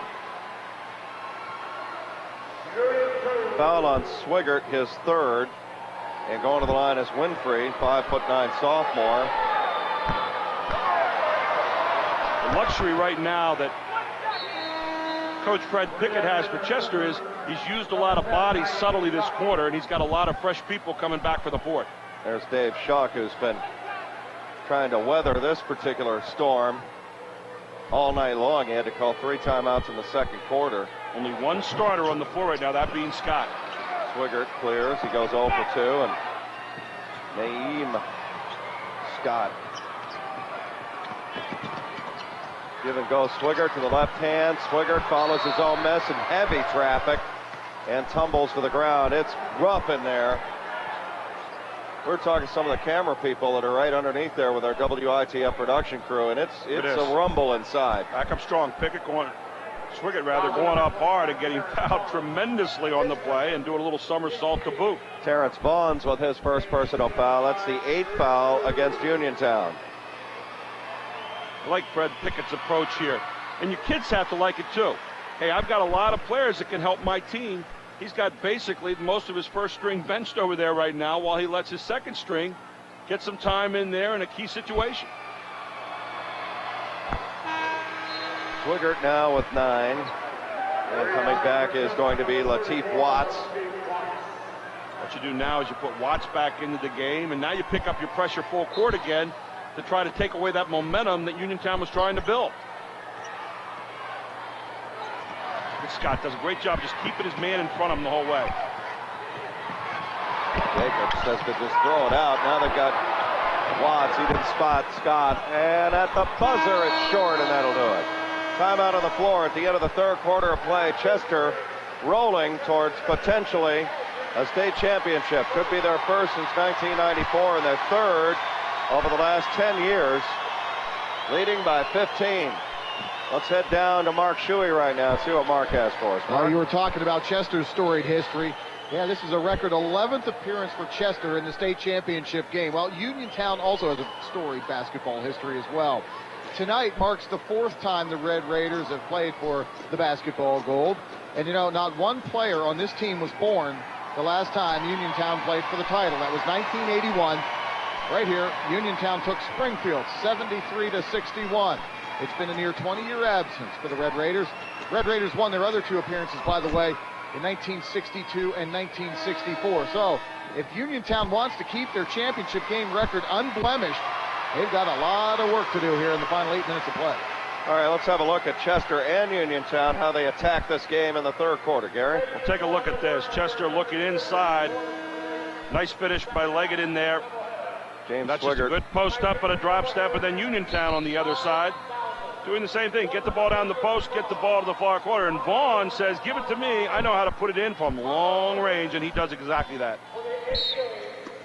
Chester with 18 turnovers in the game. 10 points from Uniontown off those turnovers. Uniontown with 11 turnovers, 8 Chester points. Chester being far more economical, converting those turnovers into real points on the other end. Here's the total attendance for this session here this evening, 9,155. As driving is Tink Truly for his first 2.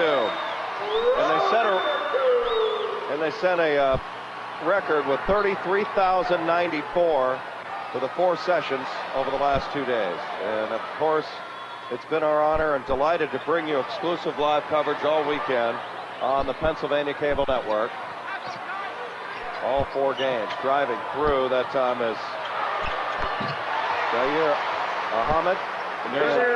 Nelson to restore some order as the ball came back out to him, just grabbed it and said, I'll take care of it, thank you very much. 11-footer, puts his team back up by 15. Nelson now with 18 points.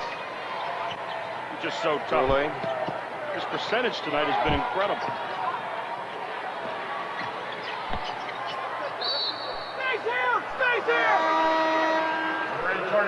Unofficially, I have Nelson for 2 misses from the field all night long. And the guy has been absolutely pure. The other place that Chester's been dominant tonight, Jed, has really been on the offensive glass. They have 14 points. Stickbacks off 15 offensive rebounds. So forcing turnovers, getting on the offensive glass, not a bad combination for success. That hurts there. Coming out Truly, left it hot, kept it alive for Jenkins here in this 4th quarter. Lateef Watts is playing all over Vaughn and forces the turnover off Vaughn's knee. Uniontown with 11 turnovers in this game. You'd think there'd be a lot more, but Chester playing kind of up and down. Thing is, though, Chester creates so many new possessions off quick shots that they make you take, the turnovers that they force. I mean, there's a lot of subtle things in the game like that. Full court pressure, zone pressure here.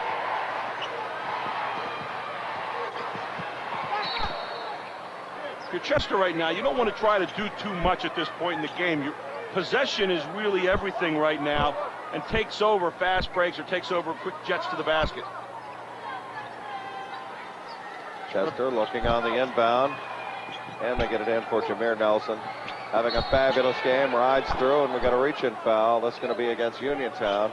19 foul upcoming here against the Red Raiders here in this 2nd half. Hard to believe that Jameer Nelson is only 6'1". He plays so much bigger. He's able to rise, he's able to get quick, he anticipates well. I just really like everything about this player. Nelson, 77% foul shooter on the year. Having a pretty good night at the line so far. 52-37.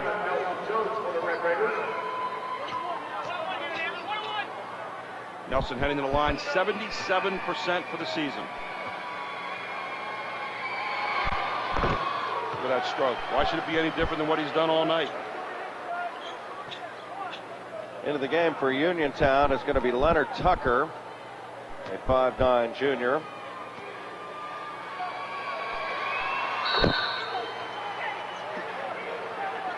Lateef Watts stepping into the lane too quickly, and the free throw will be taken off the board. And Nelson says, Lateef, wait till the shot goes in, then step in, buddy. Second lane violation. Yeah. Both times there were makes. Truly in there. There's a bounce back to him, then Nelson. And stolen back. And Nelson steals it back and stepped out of bounds. There's a rule in those lane violations, Jed. You only get those when you have a 30% shooter at the line, not 77. You get the head start on the rebound. Yeah. Get moving in there, right? Yeah, the 77 guys never like when you step in early because they're pretty much automatic. Long three by Jenkins. Jones gets it back and is fouled by Kamara from behind. That's his fourth. Watts grabs Kamara and says, listen, big guy, hold your feet there. You're 6'11". You'll be able to knock it away just by standing there. Look at this. One of the things that will happen for Kamara will be they'll be working with him a lot wherever he goes to school on strength, catching the ball. Strength's such an important game in the part of the modern game right now. Being able to handle and grab the basketball with such strong players up there with you. Nelson Jones with his fourth point. 53-38. They're still in the area code, but barely. Well, they're hanging just close enough right now to keep it a question mark. It's not an exclamation point yet. Good pressure here by Uniontown. All man-to-man. Got a whistle. And that was against Chester. Lakeem Taylor.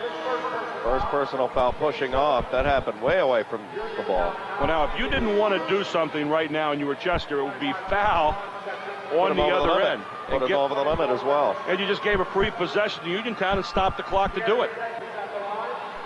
Take a look. Right down here is where it's happening. You could see him right here. Pushing off. You just don't do that.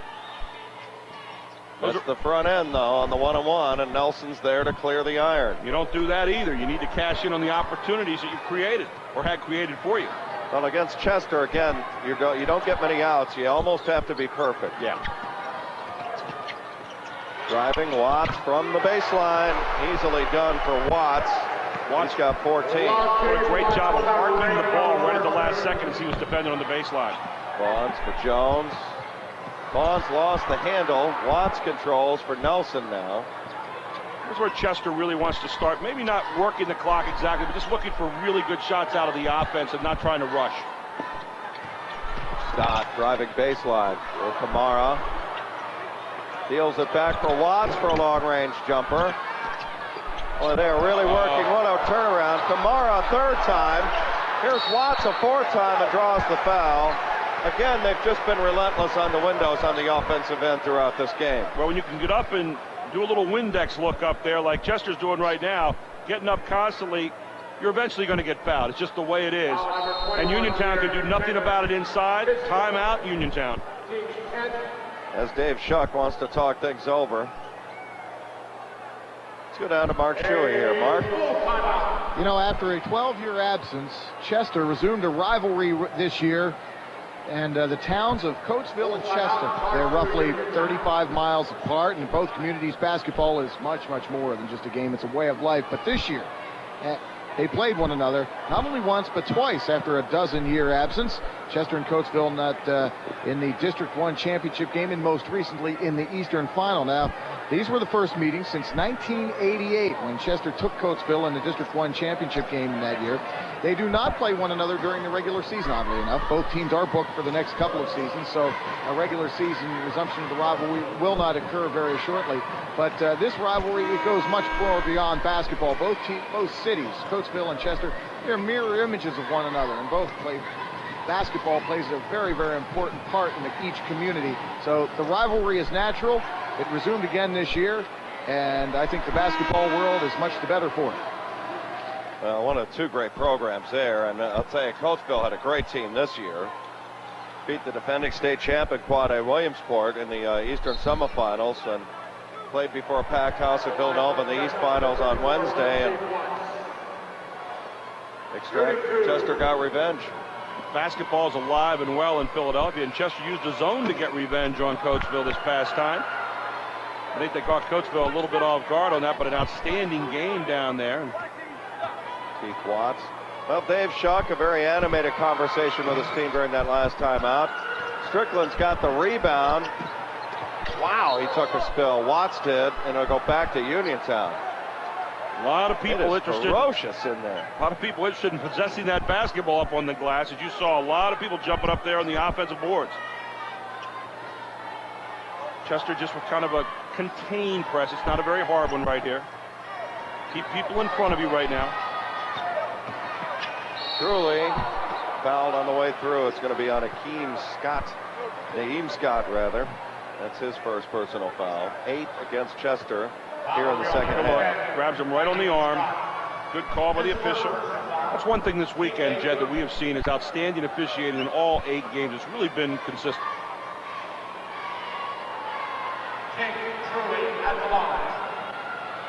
See Truly heading into the line. 72% foul shooter, Gary, and really the emotional leader of this team in their Western playoff run. They were eliminated in the semifinals of the WPIAL in their District 7 play, and a bounce back. They also did revenge.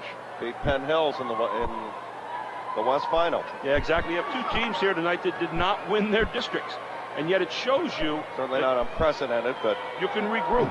I mean, and that's one of the things the state tournament allows you to do.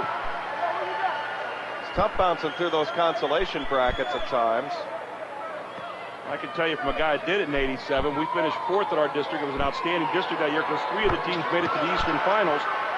But I'll tell you what, it's a tough trip. I mean, you're taking long trips when you're down there 4th or 3rd. Timeout Chester with 5:04 remaining. Let's go down to Mark Shuey right now. Mark.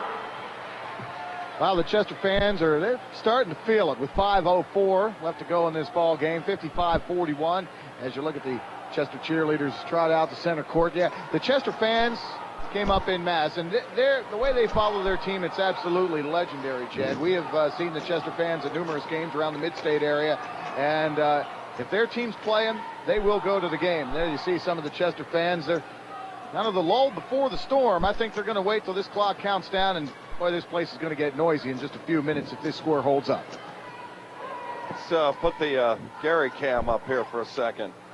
Let's talk about what the Chester girls finished there. They've got their own following here. They've been getting large ovations.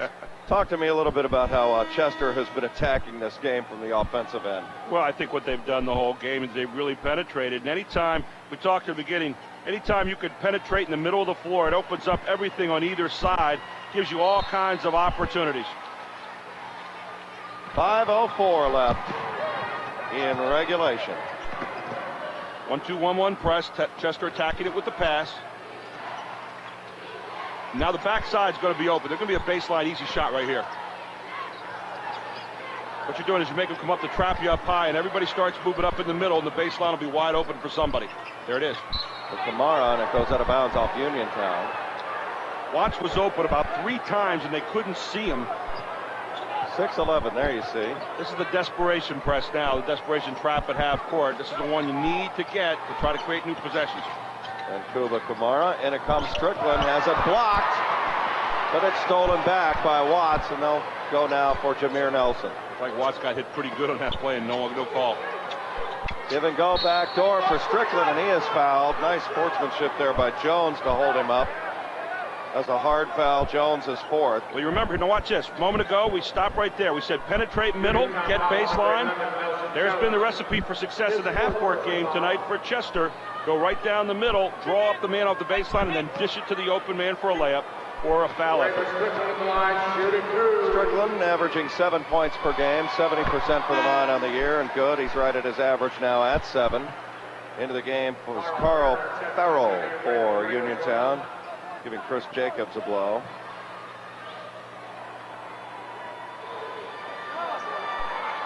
There you see Ray Strickland, part of the senior group. A little rebuilding to do at Chester next year. The senior group has been very kind to the Clippers here over the last few years.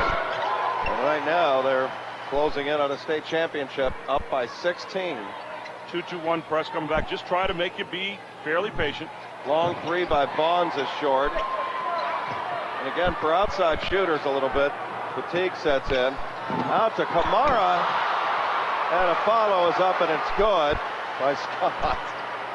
Kamara. I like what Nelson did there, looking ahead, trying to find the big man and get him involved. Bonds over Kamara. Pretty passy coming down the floor, breaking the press that time for Uniontown and finishing off. And a foul. It's going to be on Bonds. That's his third. 3:59 left here in the fourth.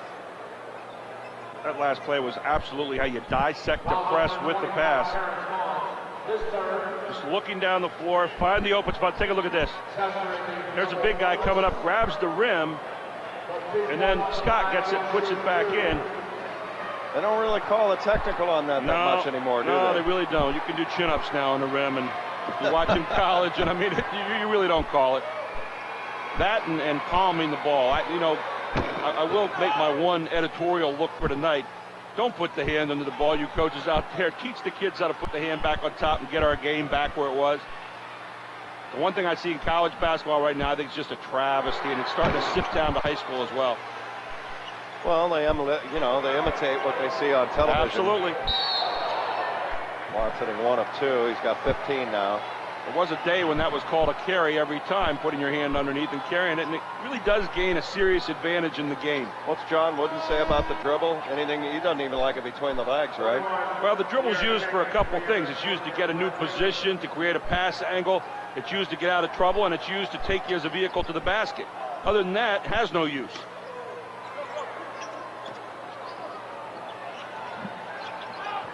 And tonight it's been used by Chester to penetrate the middle and find open people. Watts, little rainbow, and good. Watts with 17. Chester on their way to a third state championship in Quad A since they went to that bracket. Nelson. The strength of Nelson, though, just right there. Stepped on the line, but as he goes up in the air, I mean, just a bullet pass to the other end of the floor. Been an impressive look by Chester here tonight. They've had a couple little moments of aimlessness, but for the most part, they have been focused on the task at hand all night. Truly, from the right baseline. Uniontown going up with Carl Farrell and draws the foul. Is that Kamara? It is. He's gone. That's his fifth. Again, Kuba is a work in progress. As you see him lay at 6'11". But a marvelous year, made a great contribution. The big guy, I mean, you got a 6'11" guy play at this level. Well, yeah, I mean, 6'11" is 6'11", and he can be a work in progress and still be a factor in your program. I'll tell you what, you can't teach height. I mean, that's that plain and simple. Can't teach tall, right? No, sir. And the nice thing is he's got enough skills. He's got a good athletic presence in there. He knows how to block shots. He'll learn.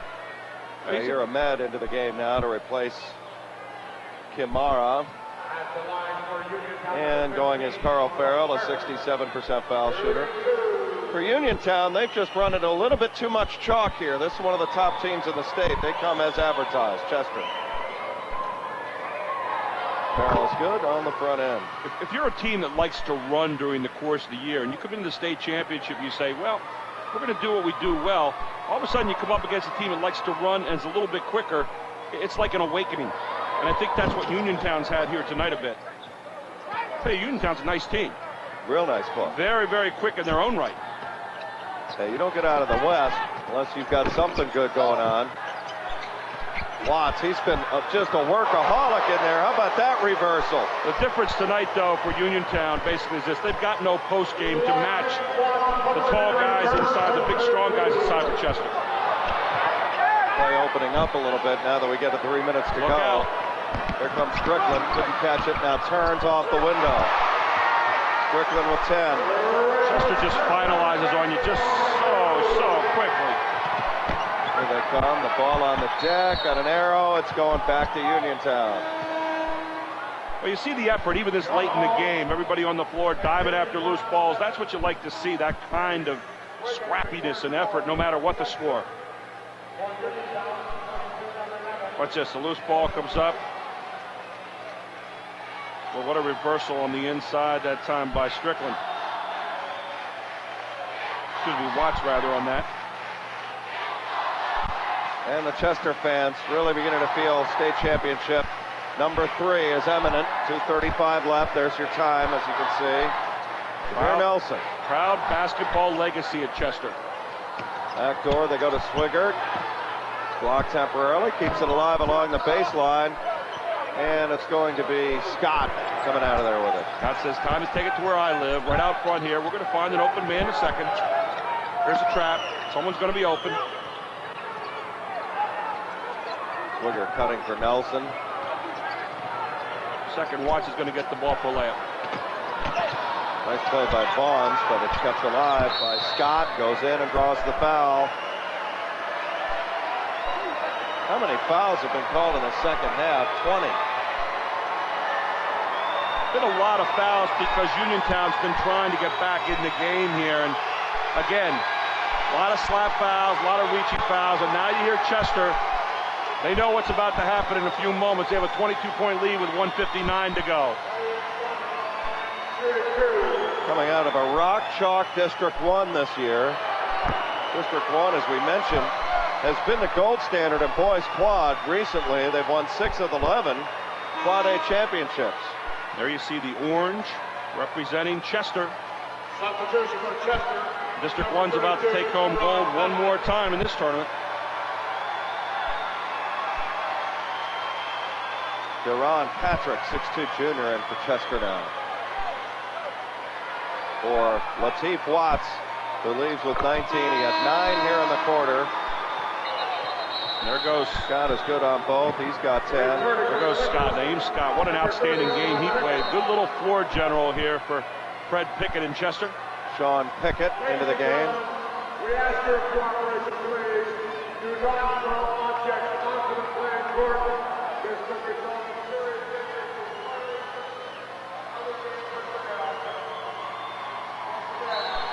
Chester fans celebrating. Some of the players starting to celebrate.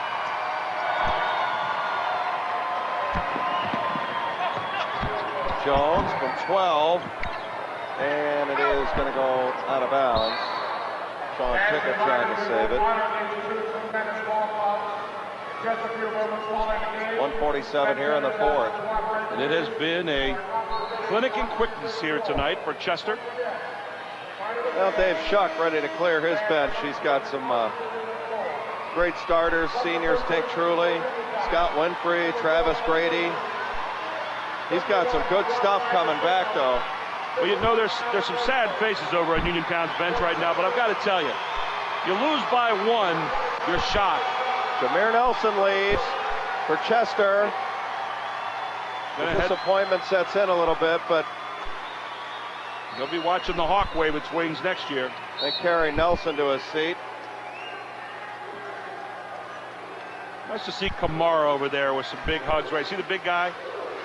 Really enjoying it. I mean, this was his year to come to the United States, play some basketball, and he's done that. Now he's going to get a chance to wear a gold medal to boot.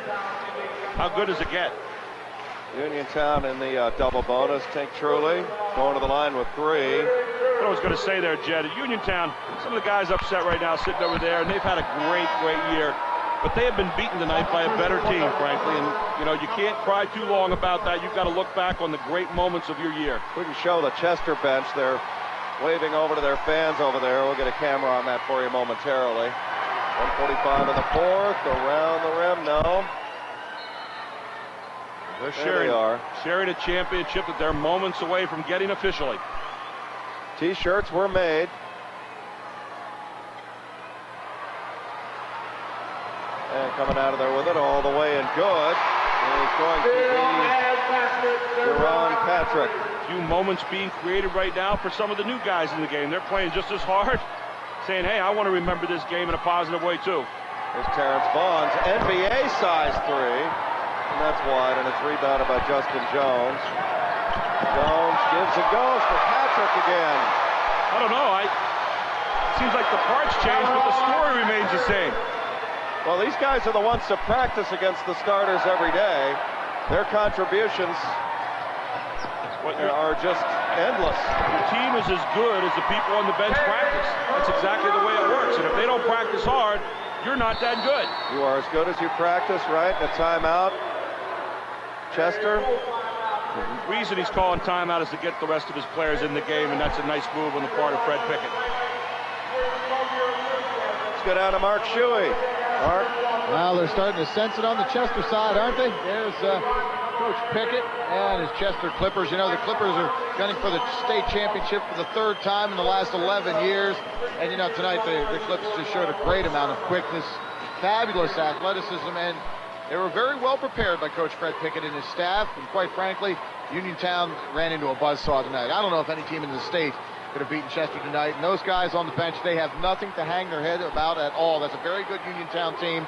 Those Red Raiders, they came into Hershey, and many other teams are not here. That's something to remember. Well, the Chester people certainly know how to enjoy a victory. You mentioned it earlier, Mark. It's a way of life in Chester, just like Coatesville and other places. And now the Chester team sitting down here waiting for the final moments to kick away. Pickett draws the foul. Foul is going to go against Uniontown's Alan Burnsworth, a junior, 6'4", 72-46. Look at the excitement there, the pride. This weekend's been about sportsmanship too, Jet. Seen a lot of it.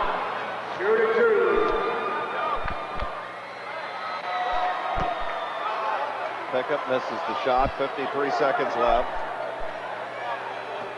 53 seconds to go. Nice stroke by Pickett to get on the board.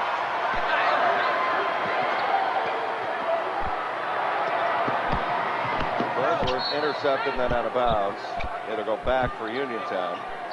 Also into the game for Uniontown right now is Robert Ambrosino, 6'5" junior. Long shot, no good that time by Leonard Tucker. Ambrosino's got a rebound in there, and it goes out of bounds to Chester with 38 seconds to go. So hard right now when you get in there. Fred Chuck's still over there coaching, trying to make sure his team finishes with some style and pride. Sean Pickett, a senior. And it goes out of bounds. Off of Duran Patrick. There you see the head coach, Fred Pickett. Alonzo Lewis took this in back in '94. He had a great run in the early portion of the '90s with Wilbur Zane Shaw, Raymond Carroll, and the like.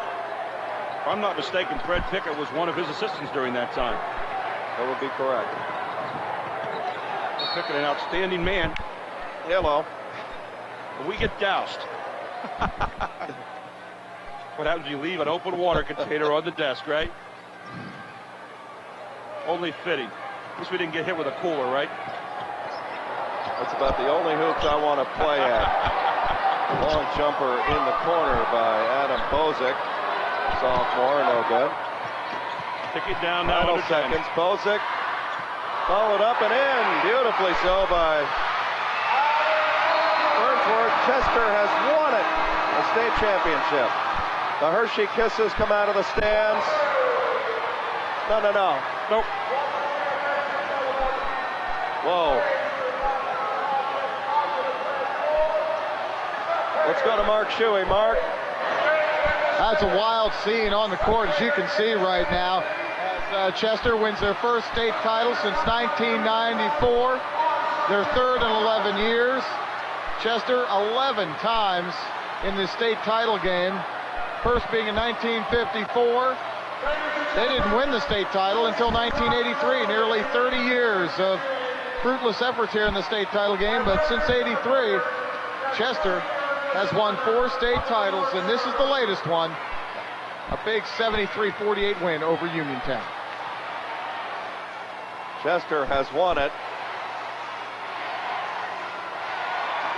And I'll tell you what, they came down on the floor in a hurry.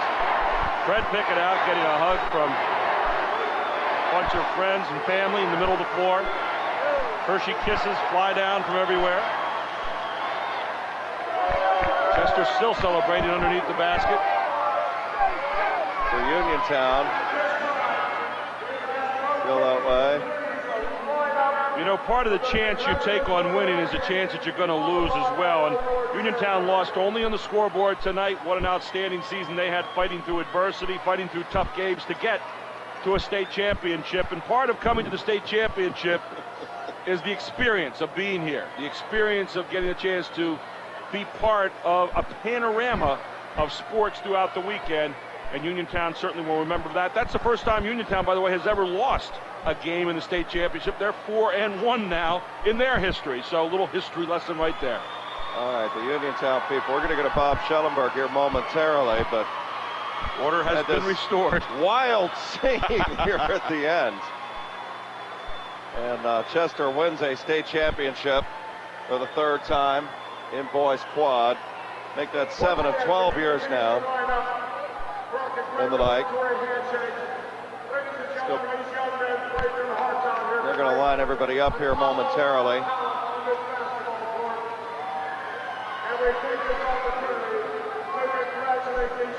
Let's go to Bob Schellenberg right now. Making it to the Hershey Park Arena and playing in a state championship game.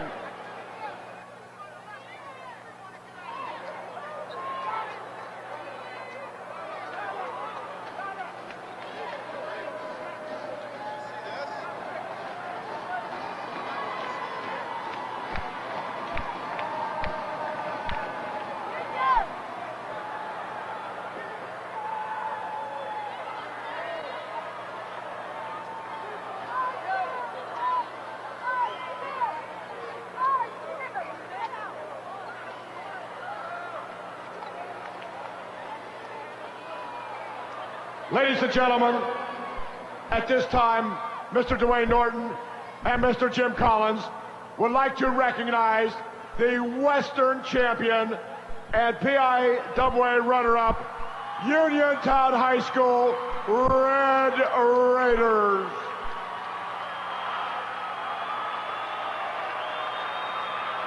We'd ask head coach Dave Shuck to please present the medals to his players. We begin with Adam Bozick.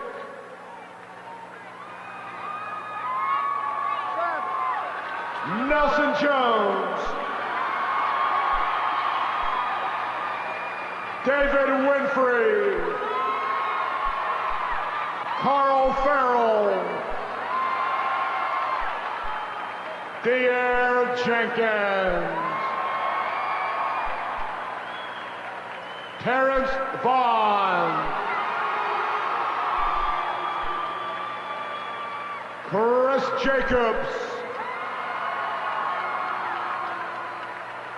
Leonard Tucker. Robert Ambrosino. Alan Burnsworth. Scorekeeper Calvin Winfrey. Their cameraman, Jerry Shimko. Manager, Joshua Thomas. Student trainer, Keith Amos. Head athletic trainer, Desiree Miller. And athletic trainer, Josh Beaumont. And now we'd ask Scott Winfrey, Tink Truly, and Travis Grady to come forward. As Mr. Brad Cashman, PIAA Executive Director, presents the year 2000 PIAA Quad A Runner-Up Trophy. Ladies and gentlemen, the Red Raiders of Uniontown High School.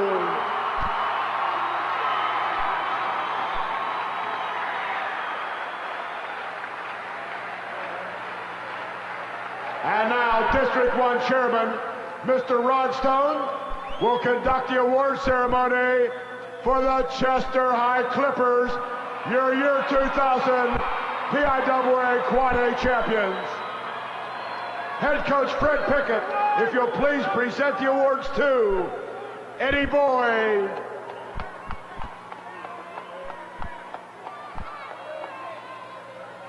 Justin Jones. Leslie Thomas.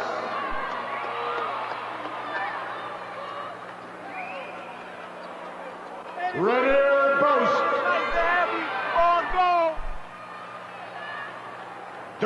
Sean Patrick.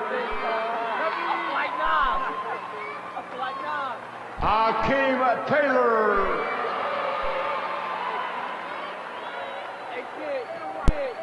Jair Ahmed.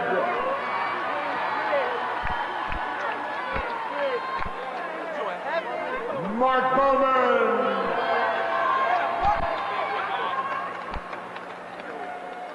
James Swiggett.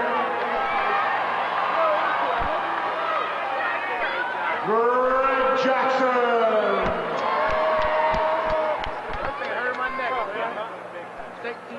Sean Pickett. Number one. Come on, let me get it. Naeem Scott.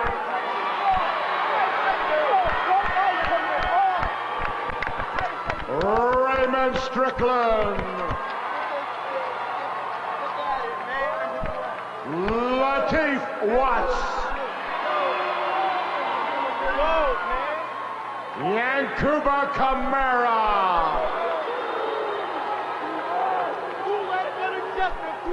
Jameer Nelson.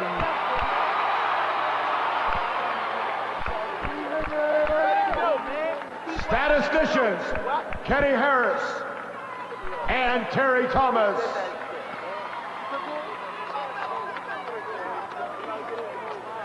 Athletic Director, Randy Leggett. And now the assistant coaches, Spencer Seaton, Derek Spence, Larry Yarbray, Fred Moon, Keith Taylor, and Clipper head coach Fred Pickett.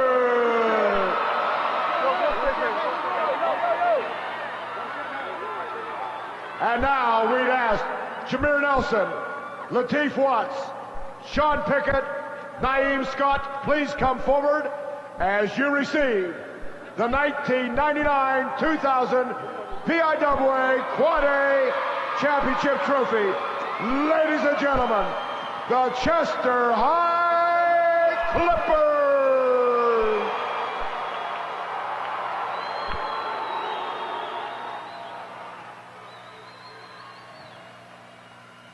What a weekend it was here for the 2000 PIAA Basketball Championships. Wire finishes the entire weekend, incredible athleticism, and as far as boys quad A is concerned, I think we've seen one of the top teams, not only in this state, but I think naturally a top 25 team in the country. They beat Coatesville on their way to the state championship and knocked off a really game Uniontown outfit, but just too many athletes for Chester, just too much talent. Well, a great weekend, a great celebration of basketball this weekend, and Jed, always good working with you, partner. Absolutely, buddy, and our entire WITF production crew, and of course Mark Shuey, the great Mark Shuey, working all the venue areas for us, and everybody associated with the PIAA, from Brad Cashman to Dr. Bob Lombardi, and also to Melissa Nash. Special thank you personally to Tom Stevens, the Director of Operations here at the Hershey Park Arena. We couldn't do March without you, know that. Chairman of the Board of the Hershey Entertainment and Resort Company, Mr. J. Bruce McKinney, our host throughout the weekend, and all of the fabulous people behind the scenes with the WITF production crew. Again, just it's an honor to work with such professionals, and again, a phenomenal tournament. 73-48, Chester wins boys quad, and we hope you enjoyed the action this weekend on Pennsylvania's home now, and I think that's safe to say, Pennsylvania's home of champions, the Pennsylvania Cable Network. So goodbye for the year 2000 PIAA Basketball Championships. For Gary Sutton and our entire crew here, I'm Jed Donahue. Good night, everybody.